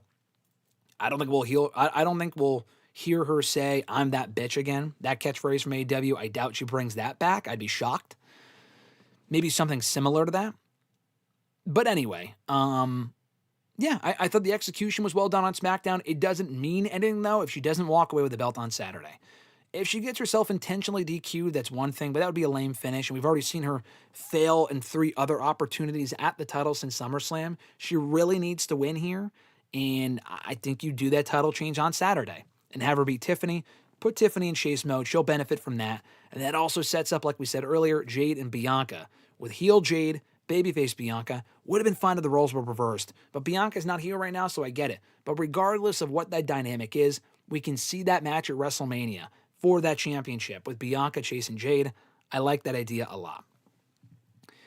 So that's it for the scheduled questions. I'll backtrack a little bit here in the live chat before we head on out of here in a little bit. Fernando said, imagine Darby getting thrown outside of the Hell in a Cell instead of Mankind. Like I said, Darby may have died. I mean, Mankind was more impressive because he was bigger. Darby would have just completely, I don't know, he probably would have broken the table, but I think the Mankind spot was more impressive because he was bigger and made a bigger noise. Darby is just so small. It would have been a great spot, but the Mankind one I think would mean more. Darby versus Brock would be over in 90 seconds. That would go the same way that Brock and Ricochet did in Saudi about 5 years ago. Zorkstead, do you think that Taker and Kane had in-ring chemistry as opponents? They did not. They did not have great chemistry at all. They had better chemistry as partners than they did as opponents. A lot of their matches against each other were not good. Their best match may have been WrestleMania 14? I think it was 14. They never had, I don't think, another match on the level of that ever again. Drag said, I really forgot that Rusev versus Taker had a casket match. Yeah, I know. I forgot about that too until I read about it in a list. That was at the Greatest Royal Rumble in 2018. It was Rusev, and they changed it to Jericho because Rusev had heat, but then they put Jericho back in the they put Rusev back in the match. It was a mess. Zork had a couple comments here. Do you think Triple H still becomes a main eventer if Shawn Michaels never leaves? Yeah. I mean, Triple H was already a WWE champion even before Shawn Michaels retired, so. Oh, no, actually, that's not true. Triple H became champion after that. I think Triple H still would have been a world champion regardless. To your knowledge, was Cena still doing Make-A-Wishes during his heel run? Good question. I would imagine so, but maybe he wasn't. I don't know. I would imagine people still wanted to meet John Cena, so probably. Who was more important in AEW's beginning, Cody or Jericho? Good question. Cody, because Cody helped form the company with the Bucks. So Jericho, maybe Jericho, because Tony Khan has said Jericho's match with Omega at Wrestle Kingdom was really what convinced him that he could help run a wrestling company. But Cody was really the one who got the ball rolling with the Elite and won in helping run All In. Like Jericho appeared at All In, Cody helped run All In. So probably Cody. Zorkstead, do you think the pandemic occurring so early in WWE's existence had any effects on the company long term? I think you mean AEW, not WWE. No, really, because I think AEW was hotter coming out of the pandemic. They weren't hurt by it. If they were hurt by it and worse off, that's one thing. They still had great ratings when they came back out of the pandemic, which is pretty shocking, to be honest with you. It did do damage, but it didn't hurt their TV deal. They still brought in a ton of big stars after the pandemic. It may have only benefited them, but we'll never know. Fernando said, happy birthday. It's not my birthday. I don't know whose... Did I say it was someone's birthday? It's not mine. Jordan said, I don't know why I was just fascinated with the casket matches. I remember when Cruz and Waller, or Apollo Cruz and Grease and Waller faced each other in a casket match 3 years ago. I was so happy, even though they should not be in a casket. Yeah, I forgot they had a casket match too until I saw it on that list that I read about last night or this morning or whatever. But yeah, they had a fun casket match. Not one of my favorites, but it was fine. Zork said, is there a Solid Monster take that you flat out 100%, 1,000% rather, disagreed with? Oh, definitely. I mean, there's plenty. Not a lot, but there's been a few. I can't tell you what that would have been. I don't remember. But there are certain... I mean, it's not like I agree with everything he says. I don't agree with everything anyone says. I mean, I'm sure there's... All of you guys, I'm sure there's plenty of things I say that you guys don't agree with or whatever, so... but the difference of opinion is what makes things great. So, I mean, it's not often, though. There's some things that I'm like, I just completely disagree on that. I don't think that was bad, or I don't think that was great, or whatever. But it doesn't happen very often. Usually in his reviews or podcasts, there's like a few things that I listen to that I'm like, I could see it, but I don't agree. There's other things that I'm like, I completely disagree. But usually that does not happen all that often. I just don't remember what that would have been. What opinion he would have had on something that I didn't agree with completely, but I don't remember what that was. But I'm sure it's happened a few times. Fernando, does Raw have a lack of good heels problem? Yes, they do. They got the Judgment Day, but Rollins is out hurt. They have Breaker, Reed, great. But they have more baby faces, though. They have Knight, Punk, Jay, Roman, Jimmy. They have Rusev as a heel, but they need more heels than just them, I think. And your opinion is Batista for the John Cena. But better than John Cena? I don't understand your question. You also said, as in face of the company. Oh, okay. Do you think an NXT wrestler doing a gimmick that is over there but has no main roster potential for success is a waste of time? Yeah, unless it's helping put other people over, like Chase U, I thought was a waste of time. I mean, Chase U was never going to work on the main roster. In my opinion, Chase U was a complete fucking waste. So, yeah. Yeah, like the vaudevillain shit, maybe they thought that would work. They did do it on the main roster. It sucked. So, but like the Chase U shit, let's stop doing like developmental garbage that's not going to work on Raw or SmackDown. It adds variety, but if it's not going to the main roster, which is the whole point of NXT, then what's the point, you know? Zork said, do you think Bron needs to improve his out-of-character interviews to become the guy, as in face of the company? Yes, he does. His out-of-character interviews are largely terrible. I've interviewed Bron Breakker a few times. Most of our interviews, he has not been great, just to be completely honest. Some of them he's been pleasant, like the first few that he had a few years ago, 4 or 5 years ago, he was good. He's actually shockingly somehow gotten worse. When I talked to him over SummerSlam weekend, I haven't put up the video yet, but because there was nothing notable that came out of the interview, it was like he just woke up. He didn't give a fuck. He gave me nothing. He didn't give anyone anything that day, but he's got to improve with that for sure before he can become the guy, like you said. Fernando said, if the WWE really respected Asuka's streak, she would have beaten Flair at Mania. Flair did not need to win. I agree. I think they respected her streak, but she definitely should have won that match. I mean, Carmella cashed in anyway, so that's why they did it. They wanted to have Carmella cash in on Charlotte and not Asuka. But, I mean, Asuka ended up losing to Charlotte twice that summer anyway, so who gives a shit? Jordan said, I need Ilya versus Sheamus either by the end of the year or sometime next year. I don't know when it happens. They're both on different shows, but, I mean, I guess it could. But Sheamus answering the open challenge and, facing Ilya would be awesome. That match would be fantastic. I also need to see that match. Jade can say, I'm that champion. That's lame. I wasn't even a big fan of her saying, I'm that bitch, but I'm that champion is just not a good catchphrase either. Fernando said, WWE should hire someone named Tony just to hear Jade say, Tony, cut the shit. Oh, when she used to say that to Tony Schiavone? Yeah. They don't have, I mean, she could say that to Tony D'Angelo, right? I guess. Does Sheamus win the IC title before retirement? Definitely. I'd be shocked. Johnny even said, I don't agree with your pizza takes. There you go. He doesn't agree with my New Haven pizza being better than New York pizza takes. Fernando said, do you think Jericho could be a successful booker for a wrestling company?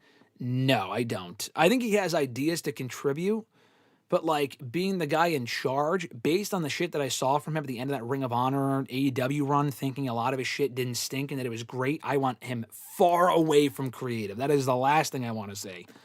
So if he's put in check, then maybe. If he's not put in check, the shit that we would, 2025 Jericho? No. 2017, 2016, 2015 Jericho? Maybe. But I feel like it'd be, if people hate Triple H as a booker, Jericho would be as worse. It would be as bad, if not worse. So, no. Please do not put Jericho on creative unless he's put in check.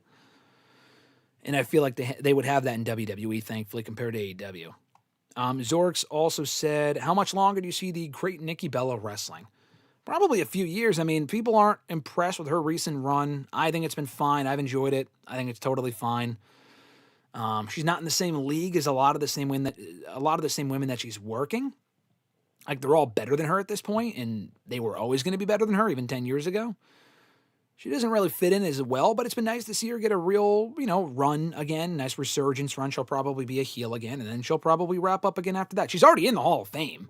So it's not like, oh, she can go until she's in the Hall of Fame. She's already in the fucking Hall of Fame. So, honestly, beating Nikki Bella doesn't really mean as much as it should.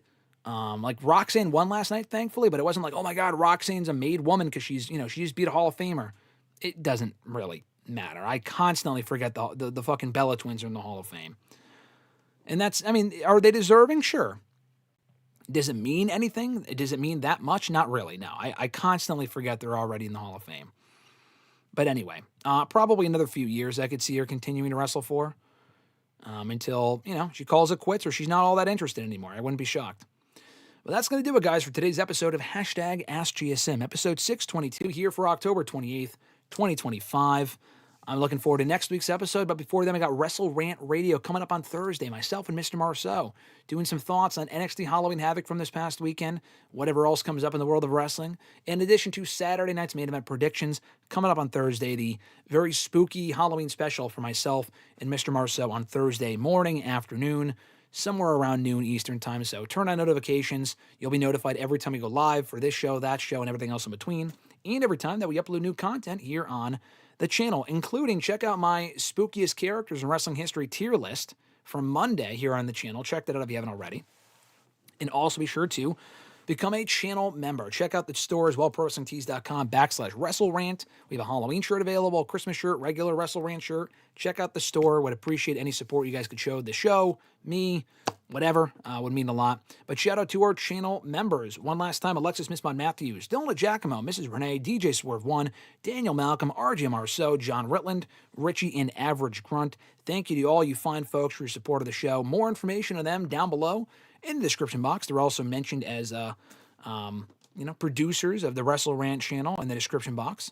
They are all access pass producers, that is. More information on the $5 a month and what that gets you, including top billing on #AskGSM, WrestleRant Radio, badges and emojis in the live chats. You get shout-outs, as I just mentioned at the beginning and end of every single live stream that we do. Badges next to your name, like I said. Early and ad-free access to certain videos here on the channel, and so much more. $5 a month. More information on that down below, like I said. Last but not least, be sure to send in your questions for next week. Anything you want to see me or hear me answer here on the show for episode 623 next week, first episode of November. You can do so by tweeting me on the Twitter machine at WrestleRant with the #AskGSM. Find me on Facebook as well, facebook.com/gram.gsm.matthews. Include your comment on the post I usually put up on Monday nights, if not on the wall itself. And last but certainly not least, include your question for next week's edition in the comment section on this very video, after we're done being live, of course, and I'll include it in next week's edition. Thank you to you fine folks for joining us live here on the show. A lot of great comments and activity and conversation here on today's episode. As always, everyone joining us now and earlier, you guys are great. Be sure to like the video on your way out and subscribe and turn on notifications, like I said earlier. One last question. Jordan said, where do you think Vaquera's first, or who do I think Vaquera's first title fence will be? Probably Raquel Rodriguez. They built her up a little bit. She already beat Roxanne, so I imagine we'll probably get Stephanie and Raquel one of these days.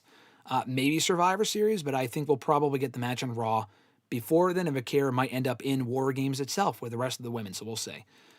But that's going to do it, guys. Again, thank you so much for tuning in. As always, have a very awesome Halloween coming up on Friday. But like I said earlier, we will see you again before then on Thursday for WrestleRant Radio. So until then, guys, have an awesome one. I'm Graham GSM Matthews, and I'll catch your ass down the road.